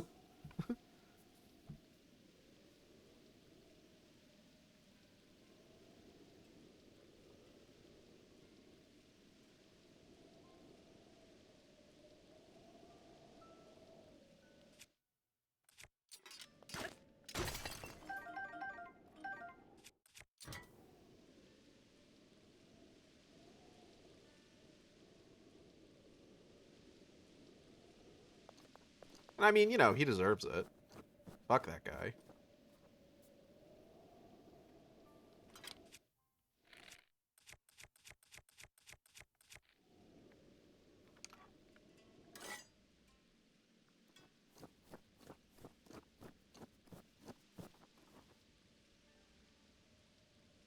I ain't leaving the spot. Oh, hold on. I should eat something, though.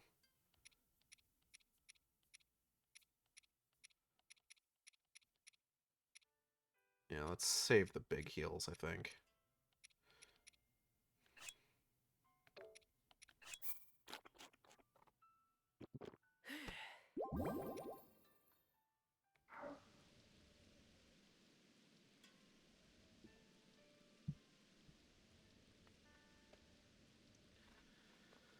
So after all of this, after her uncle has been blasted with lightning, and is pleading, begging, crying not to become nothingness. He doesn't want to become nothingness. He wants to live. Wah, wah, wah. As he is actively dissolving before finally just kind of disappearing entirely, because quite frankly, fuck that guy. All of the, like, refugees and everything, the civilian army that opposed King Claudius, they all show up, and the medic's there. And he's just like, hey, you did really good. Ouch. Because he's dying. Because he got stabbed when they were fighting Wozenquance and Guildenstern.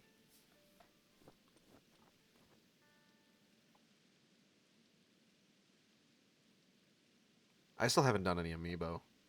I do want to do that before we stop the stream. Maybe once we head back to the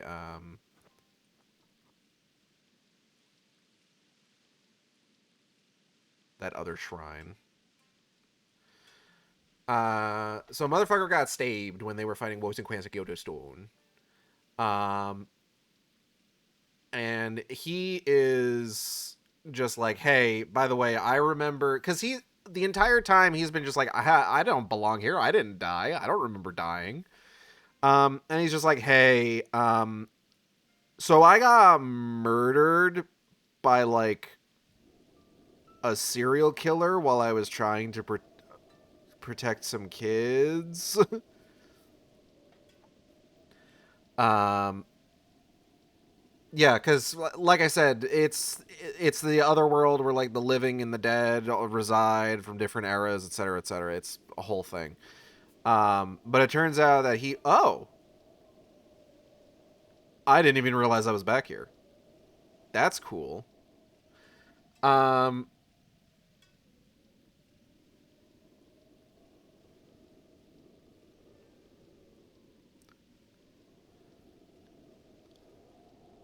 but there's this old woman who has been kind of observing their journey, and she's like, hey, I can only send one of you back. And Scarlet is just like, listen, I got my revenge. I don't need to go back. Send him back. He deserves to live. He was protecting children. And she's just like, sorry, can't do that. And he's just like, yeah, no, you know what? Like, honestly, it's fine. Like, I don't need to go back. You should go back. You should go back and live your, oh, fuck.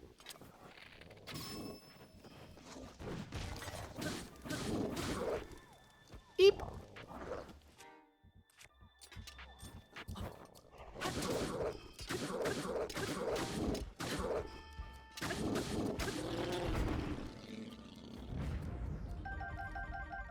There was a Morblin in there.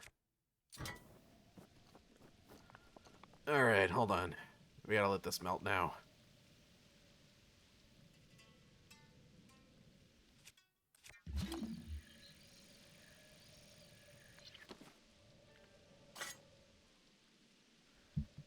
So he disappears into nothingness, and she is sent back. But before she gets sent back, he's just like, you need to want to live. I want to hear you say, I want to live. And because she had, like, completely, like, let revenge consume her. So she did not care whether she lived or died as long as she could get her revenge. But now he's just like, you need to want to live. Tell me you want to live. And it's just this genuinely really emotional moment of her affirming her desire to live when this entire time she has been completely just like willing to just let herself fade away because she doesn't give a shit anymore. It's a really good moment, and I cried.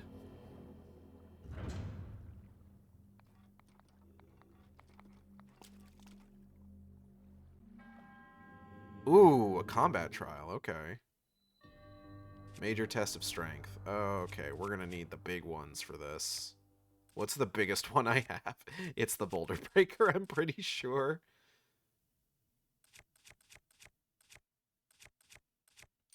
Alright, let's go.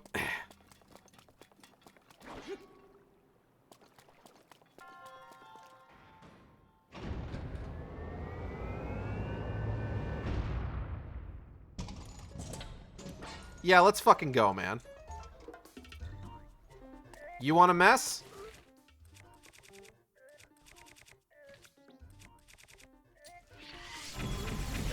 Ow. Damn it! Oh, hold on. Thank God.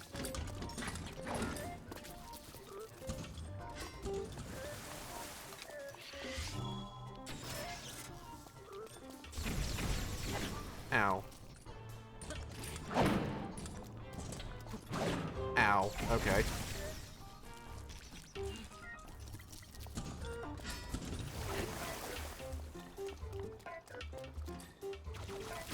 Fuck. Okay.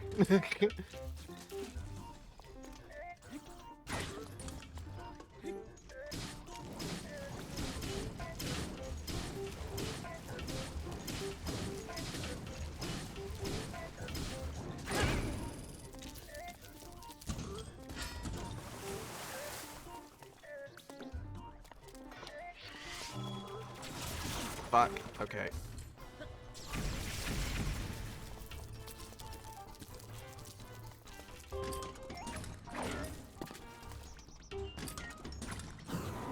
Flurry Rush.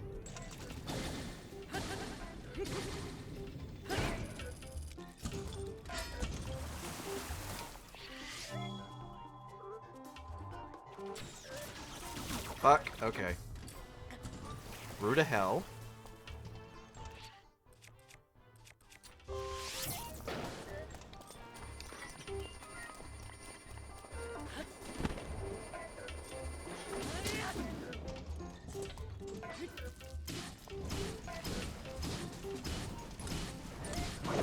Fuck.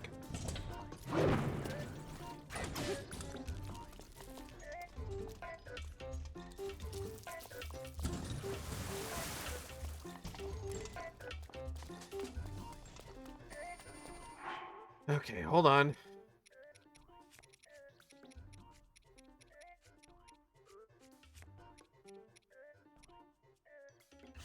Eat. Eat. Eat. Eat. Eat. Eat.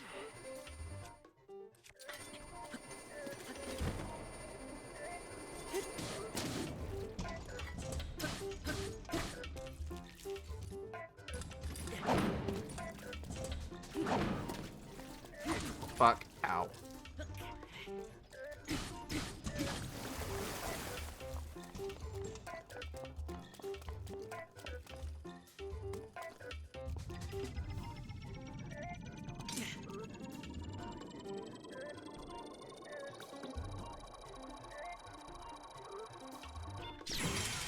Gotcha, bitch!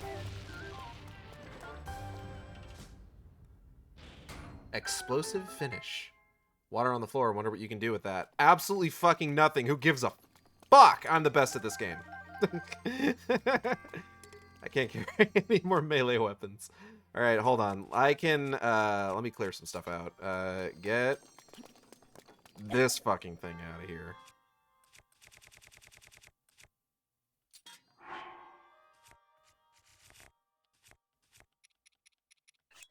Get this fucking thing out of my inventory. I'm not really a big spear guy. I'm gonna be honest. No.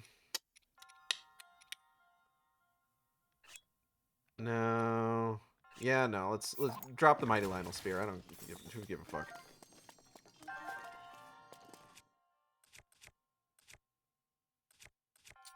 Okay.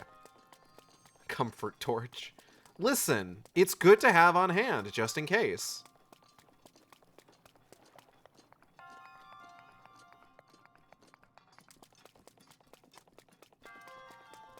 Anyways, Scarlet ended up being fine. It's definitely not my favorite Mamoru Hosoda movie. Fuck. Alright, hold on. One more then. It's a better Royal Claymore. I might as well, you know. Yeet!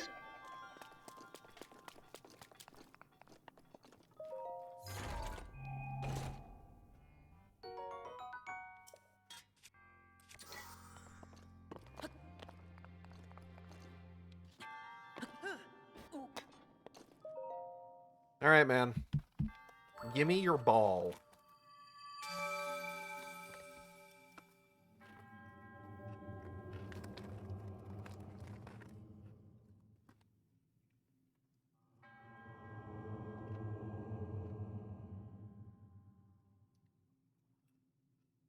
I got chips.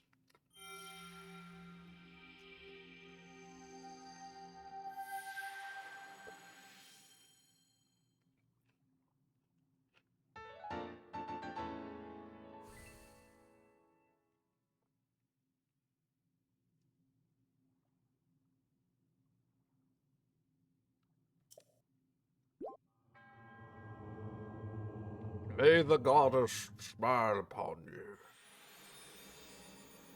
Thanks, man.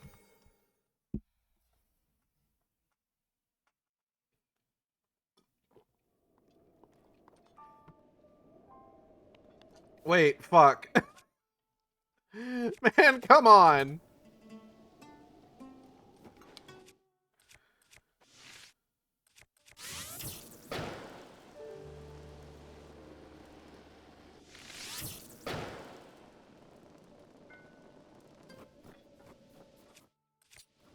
I am low on arrows. I gotta stop in like a... Oh boy, shield surfing. Oh boy, smooching time. Sorry.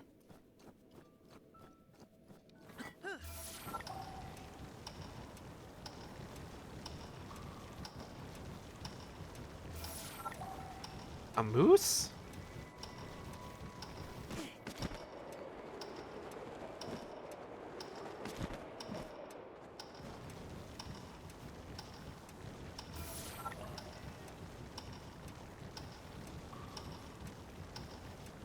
I should check this message real quick. 1 second.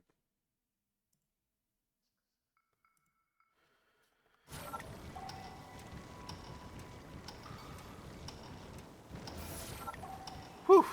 That was a close one. Oop.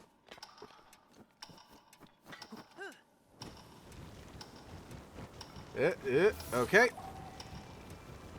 Bad guy. We're not going to worry about him. He means nothing to me.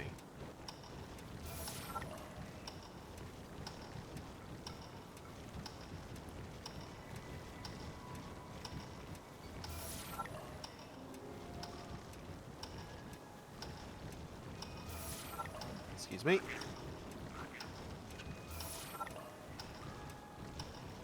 Bada bing, bada boom.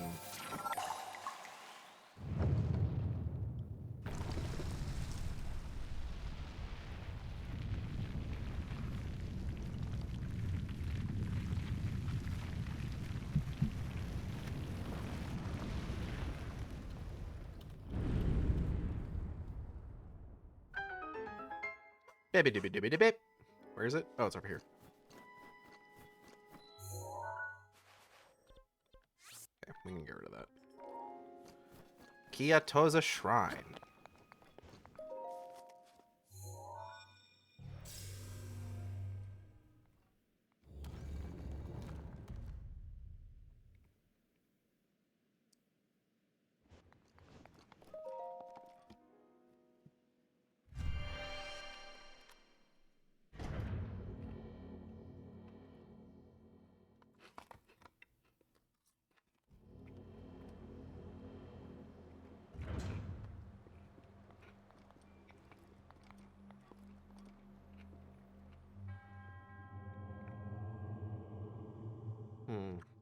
Balls. Master the orb. Brother, every day of my life. Okay.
What, mastering the orb?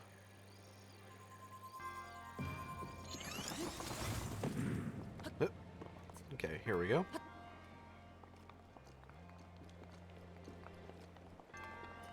Oh, this isn't even like, this is just the bonus chest. Okay. Falcon bow. Inventory's full. Oh.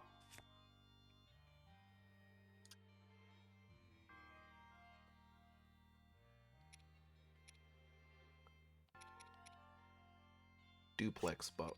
Yeah, get rid of that one.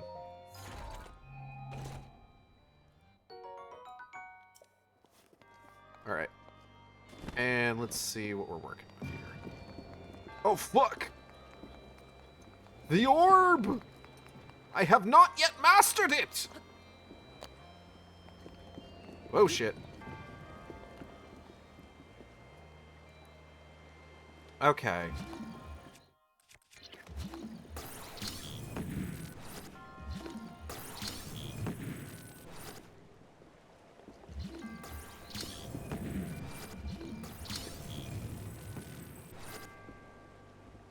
Have fun. Remember to aim at your feet and good night. I'm off to bed. Alright, have a good night, Lila.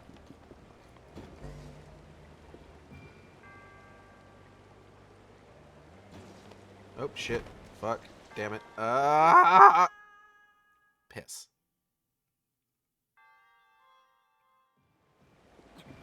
Wait, where the hell? Oh, come on, man. Some fucking bullshit.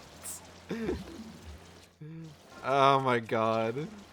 That's comical.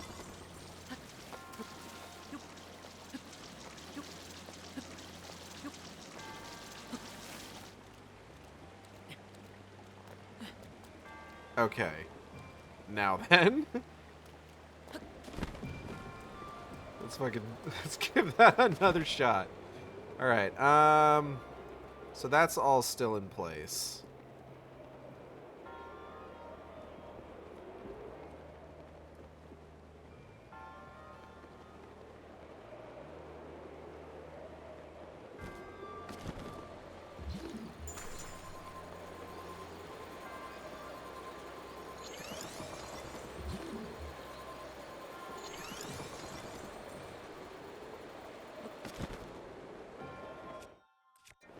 Want that.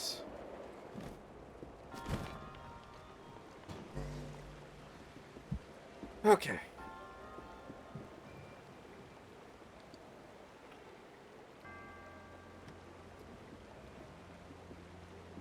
This is easy. This is simple.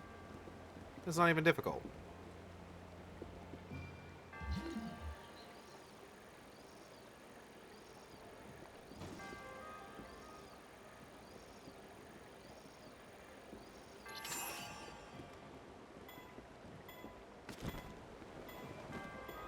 Oh, shit! Ugh.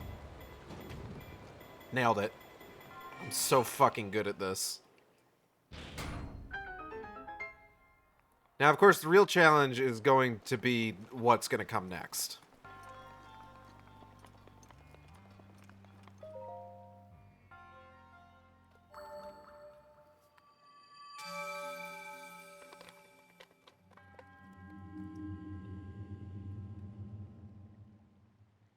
Mm-hmm.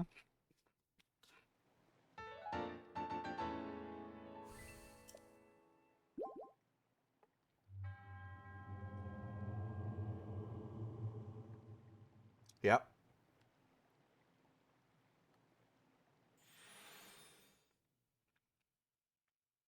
I will do this thing. I will do this funky thing.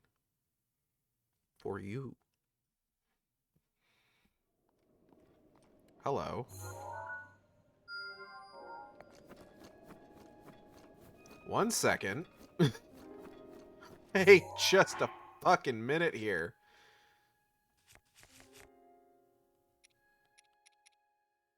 I could get another Sporb.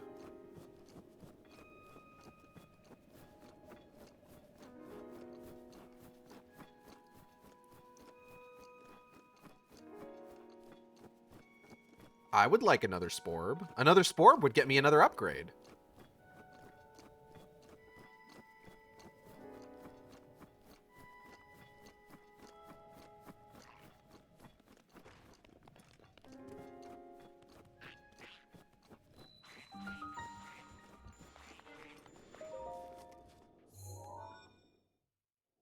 Yeah, that's nice. Let me in.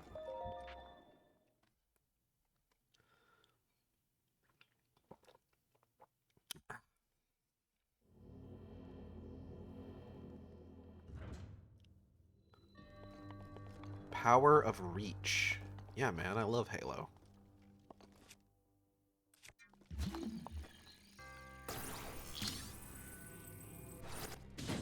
Ow! Bitch. Drill shaft. Inventories.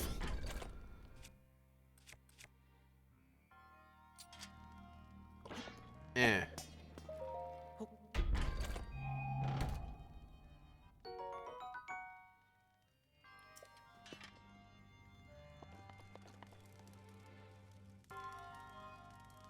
Yeah, no.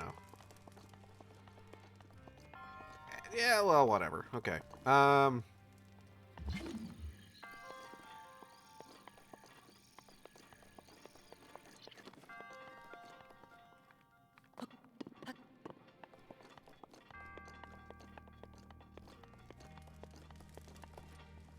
power of reach.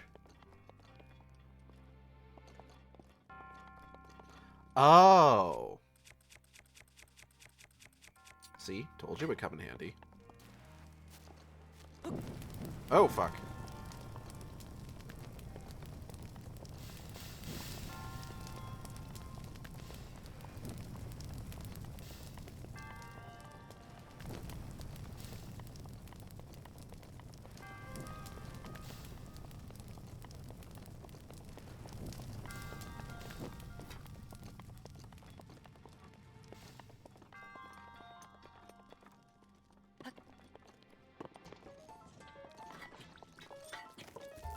Oh.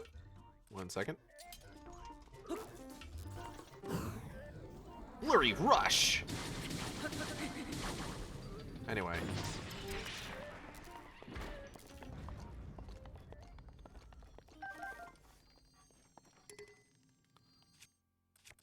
Is it better than the drill shaft? No.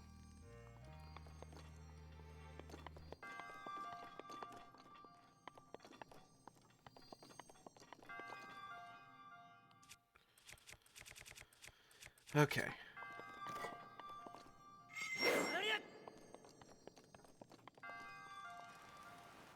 Ow.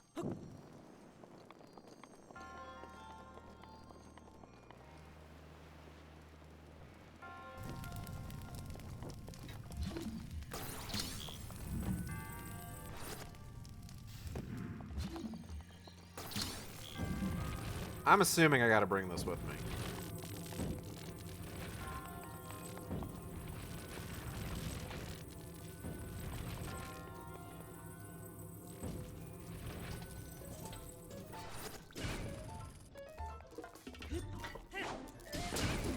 Oh, torch is badly damaged. Let's not do that again.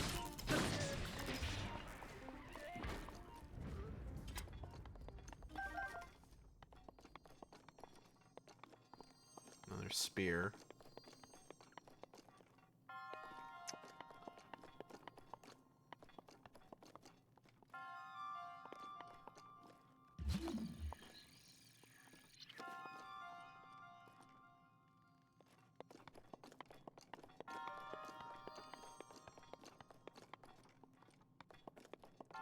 Power of reach.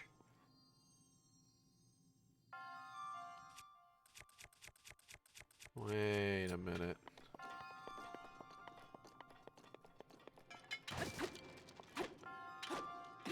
Aha! Now I understand. This is why it's giving me all these spears and shit.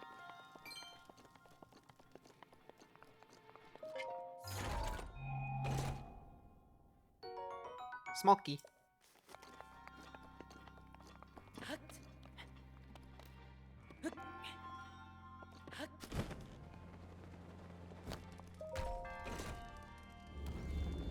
So I can poke at stuff.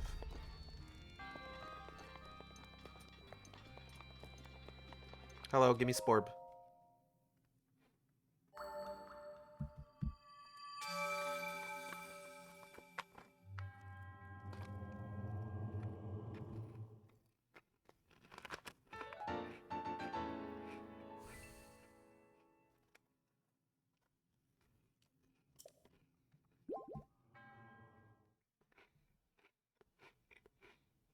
Hmm.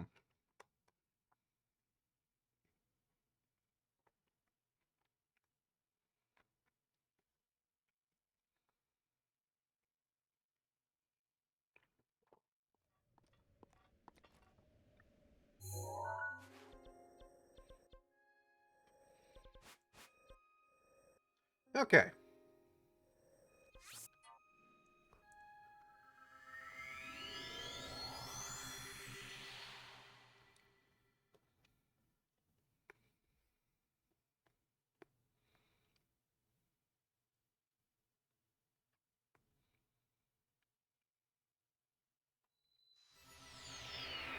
Get a stamina upgrade, head over to Valmeadow.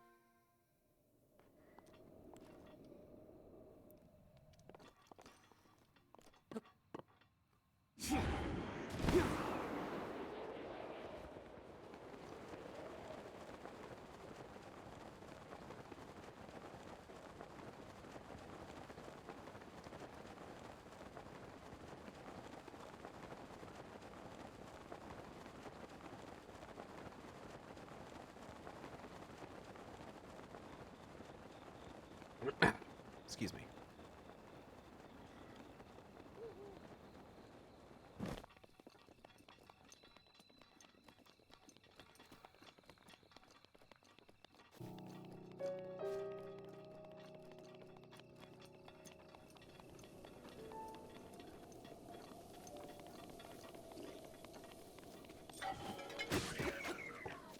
Excuse me.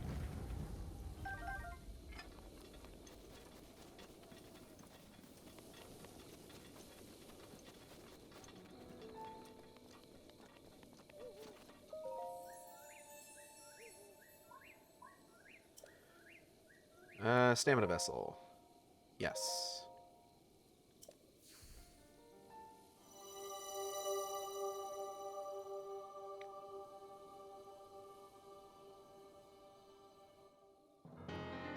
Dibby-dibba. Go. Go and bring peace to Hyrule. Girl, I am trying.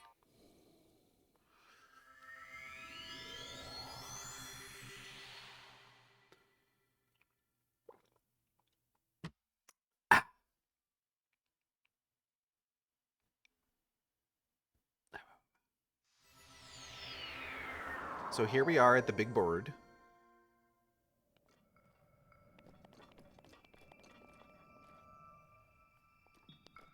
I just gotta, like, get close to it, or... It's been a while since I've done one of these.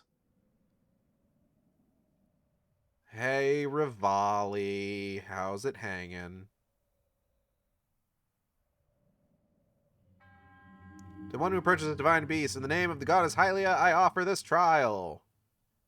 Cool. In exchange for Meadow's emblems, you will be granted the chance to tread through the realm of memories. Oh! Those who lack determination will find this trial unforgiving. Do not take this place lightly, nor dismiss it as merely a world within your mind. The truth is much deeper than you know.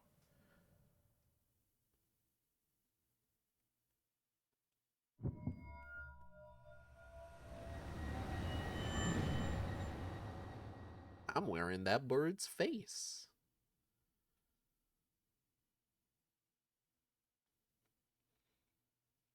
Doobie-da-bep, doobie-da-bep.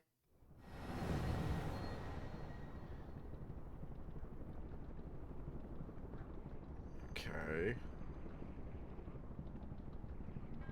The illusory realm was created from the depths of your memories. The enemy you shall face is a product of the fear that dwells within. You must overcome this fear to proceed.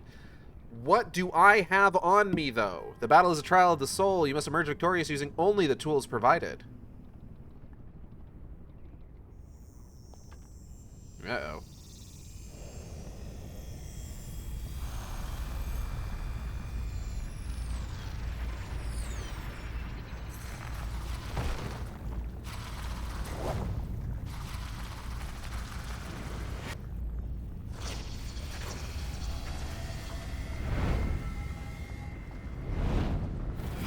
Wind Blight Ganon.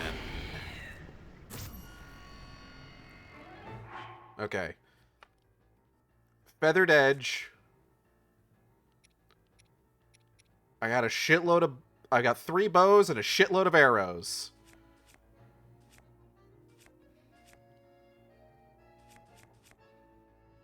All right.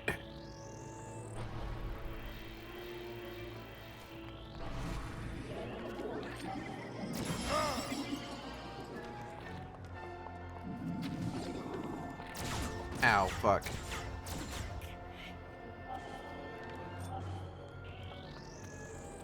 I have no shield, I'm noticing.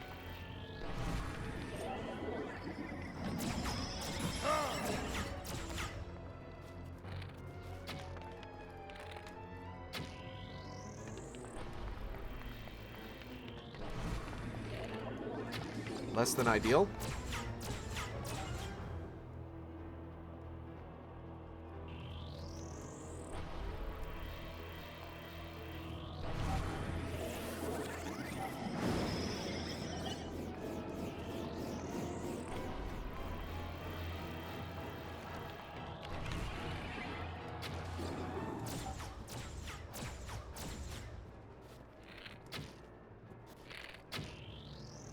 Damn it.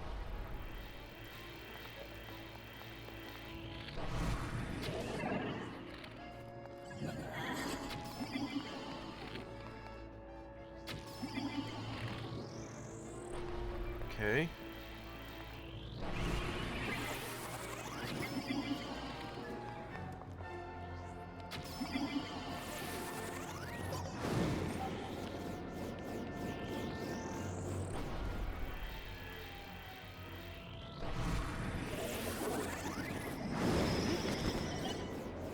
Whoop.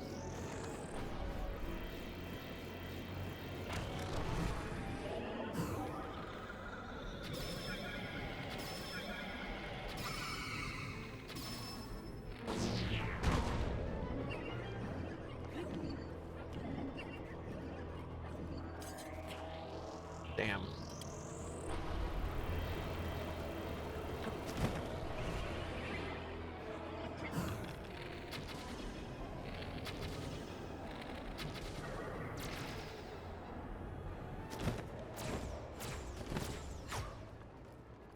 Okay.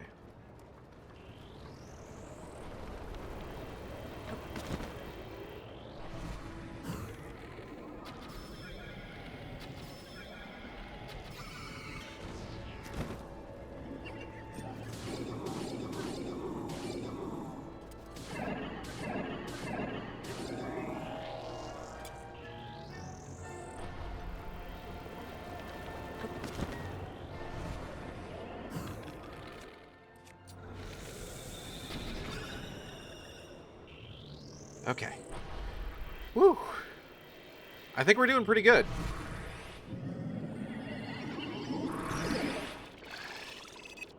That's less than ideal. Oop. Ow.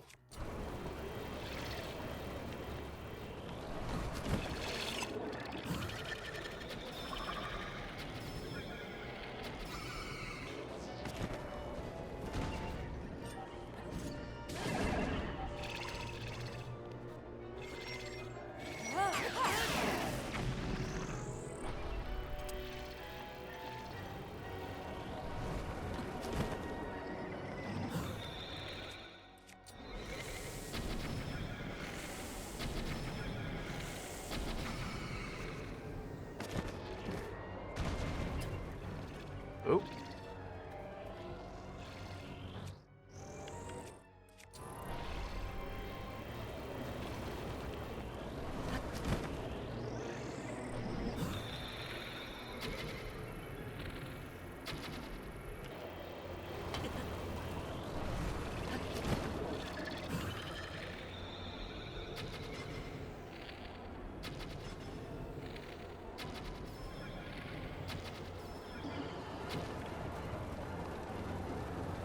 Whew. All right, hold on.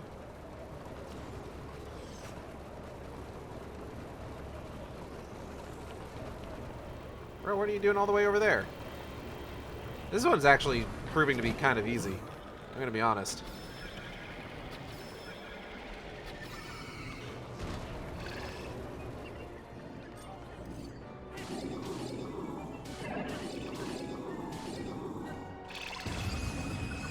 Bam, we're done.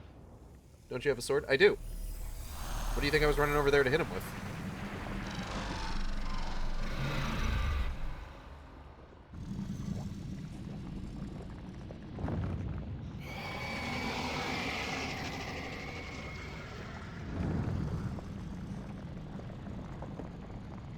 There isn't a phase 2, right? No, he's done. He's done. Okay. I feel like last time I did one of these on stream, I was just like, wait, there isn't a phase 2, is there?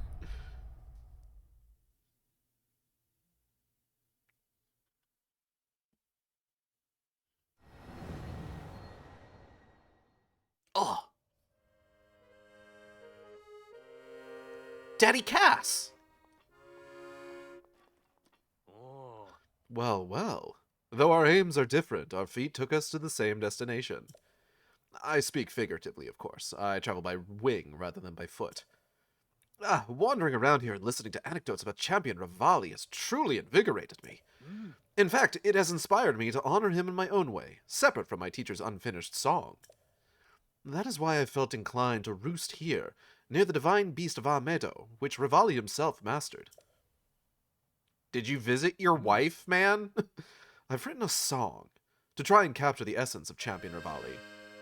Recall Meadow's champion of flight, before he fell to his fateful plight. Revali's feat was a wonder to see, so the princess made her plea.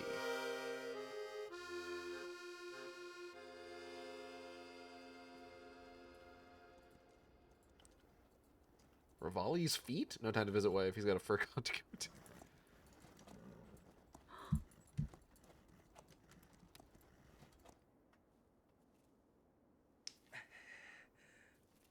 Hey man, you good?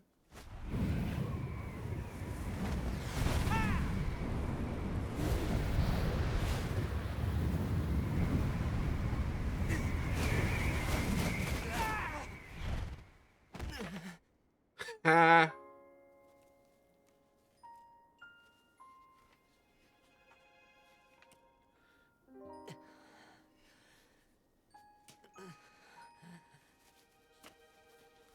Not enough. I must stay in the eye of the whirlwind. Must push myself harder. Hey, we saw all that. You know, Your Highness, it's rude to eavesdrop.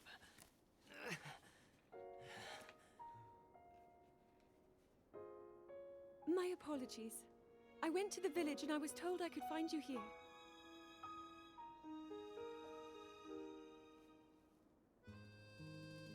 You have need of me to defeat Calamity Ganon.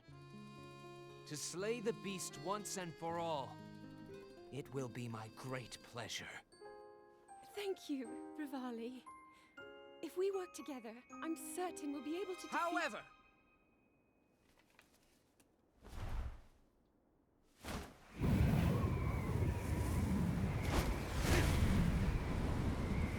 Nope, he's trying again. Hold on. Nope, nope, losing it. Yeah! Attaboy!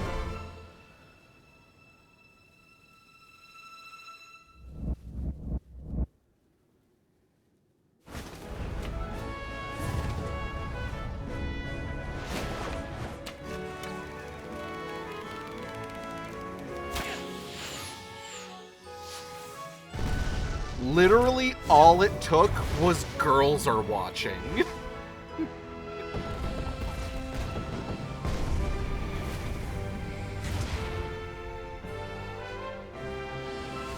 What a fucking dork. I know I play the biggest part in helping that... that little knight with the darkness-sealing sword, correct?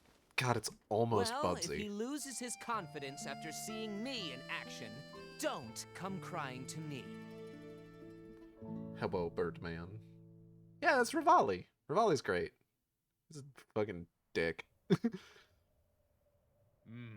It seems the Rito champion was not one to share his feelings. So, what did you think of Champion Revali's song? By writing a song that highlights the hidden feelings of Champion Revali, I feel closer than ever to my dear teacher. Oh. The end result is not quite clear yet, but I'm beginning to feel a stirring of inspiration about those verses. Okay. I truly never imagined you would do so well. Regardless, Revali's Almost gale Bubsy. should Shut be more up. efficient than Cat's still ever. my favorite pretty bird. Cat's great. As you are, I guess it's theoretically possible for you to best Ganon.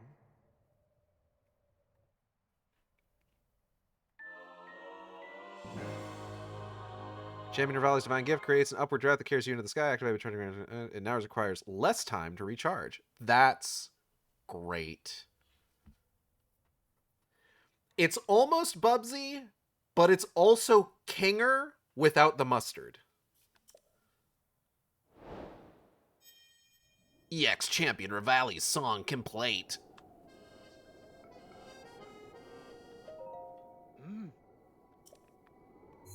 All right. Now then.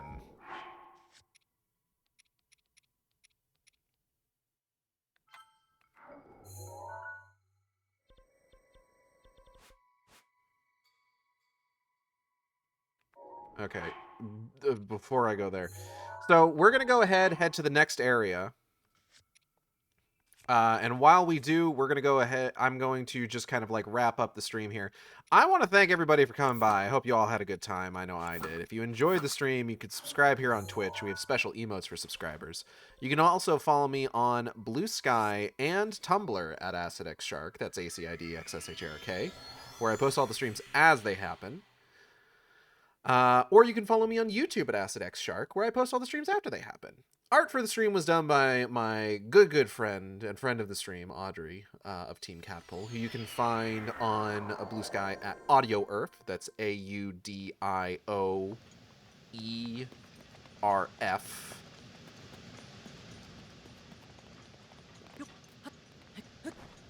Audrey's great. Audrey does great work. Highly recommend checking Audrey's stuff out. Highly recommend. I don't know if they're actively taking commissions right now.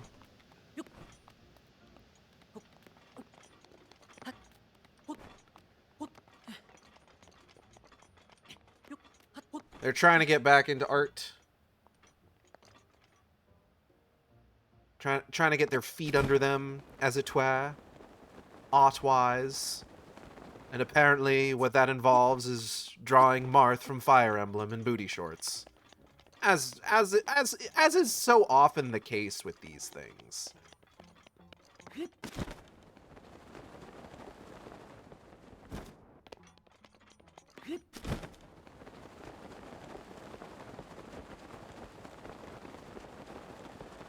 You can also find Audrey's work on Tumblr at Gnungagay, which is GINNUNGAGAY.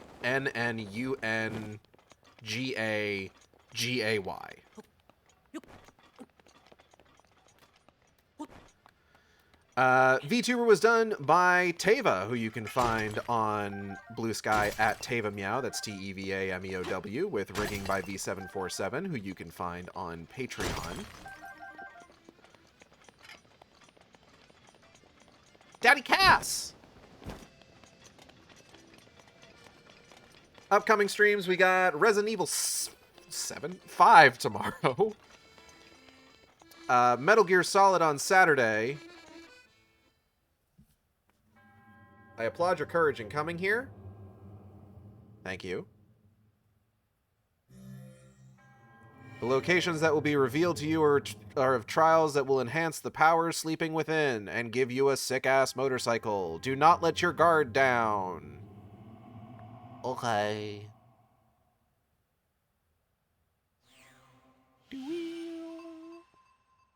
Okay. Wow. But next week, who knows? Keep an eye out.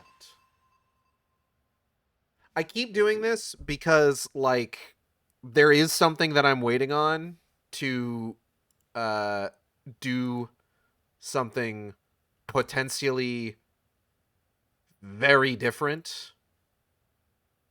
Especially considering next week is Memorial Day weekend. I might do something on Memorial Day. I'm not sure yet. We're going to find out. That light. Is it a reaction to someone nearby? Is it me? Or is it Oh shit, it's you again. What's this? A traveler in the land of flames. Are you truly able to withstand the heat? I know it's not my business, but I'm rather concerned.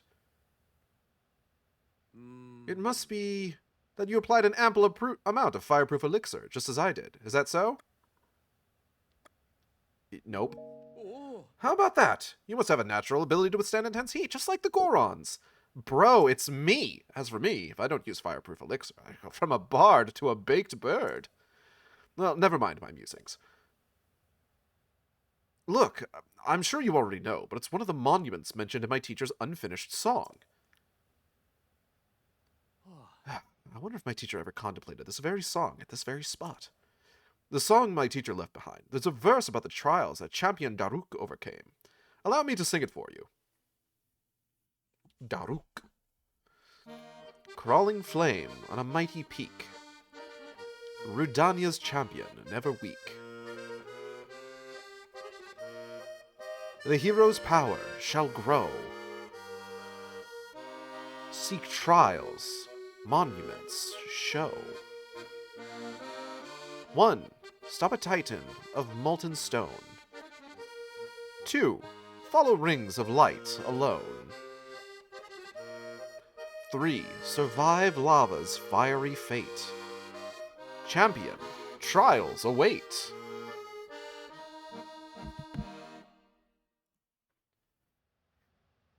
So, did it move you?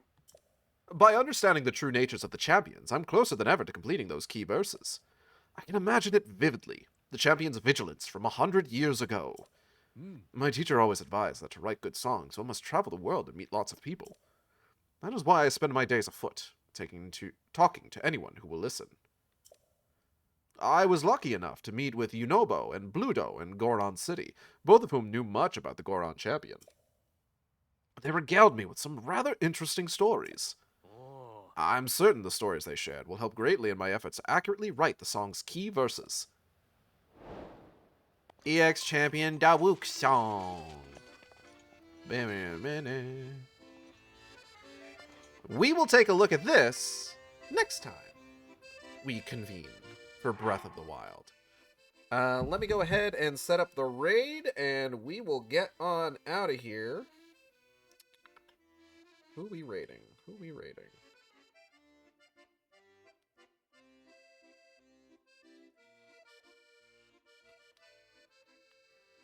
Kit Beetlejuice is playing Deltarune, so let's go ahead and raid over there. Beetlejuice. And I will see you next time on the Shark Stream. Same Shark time, same Shark channel. Take care, everybody.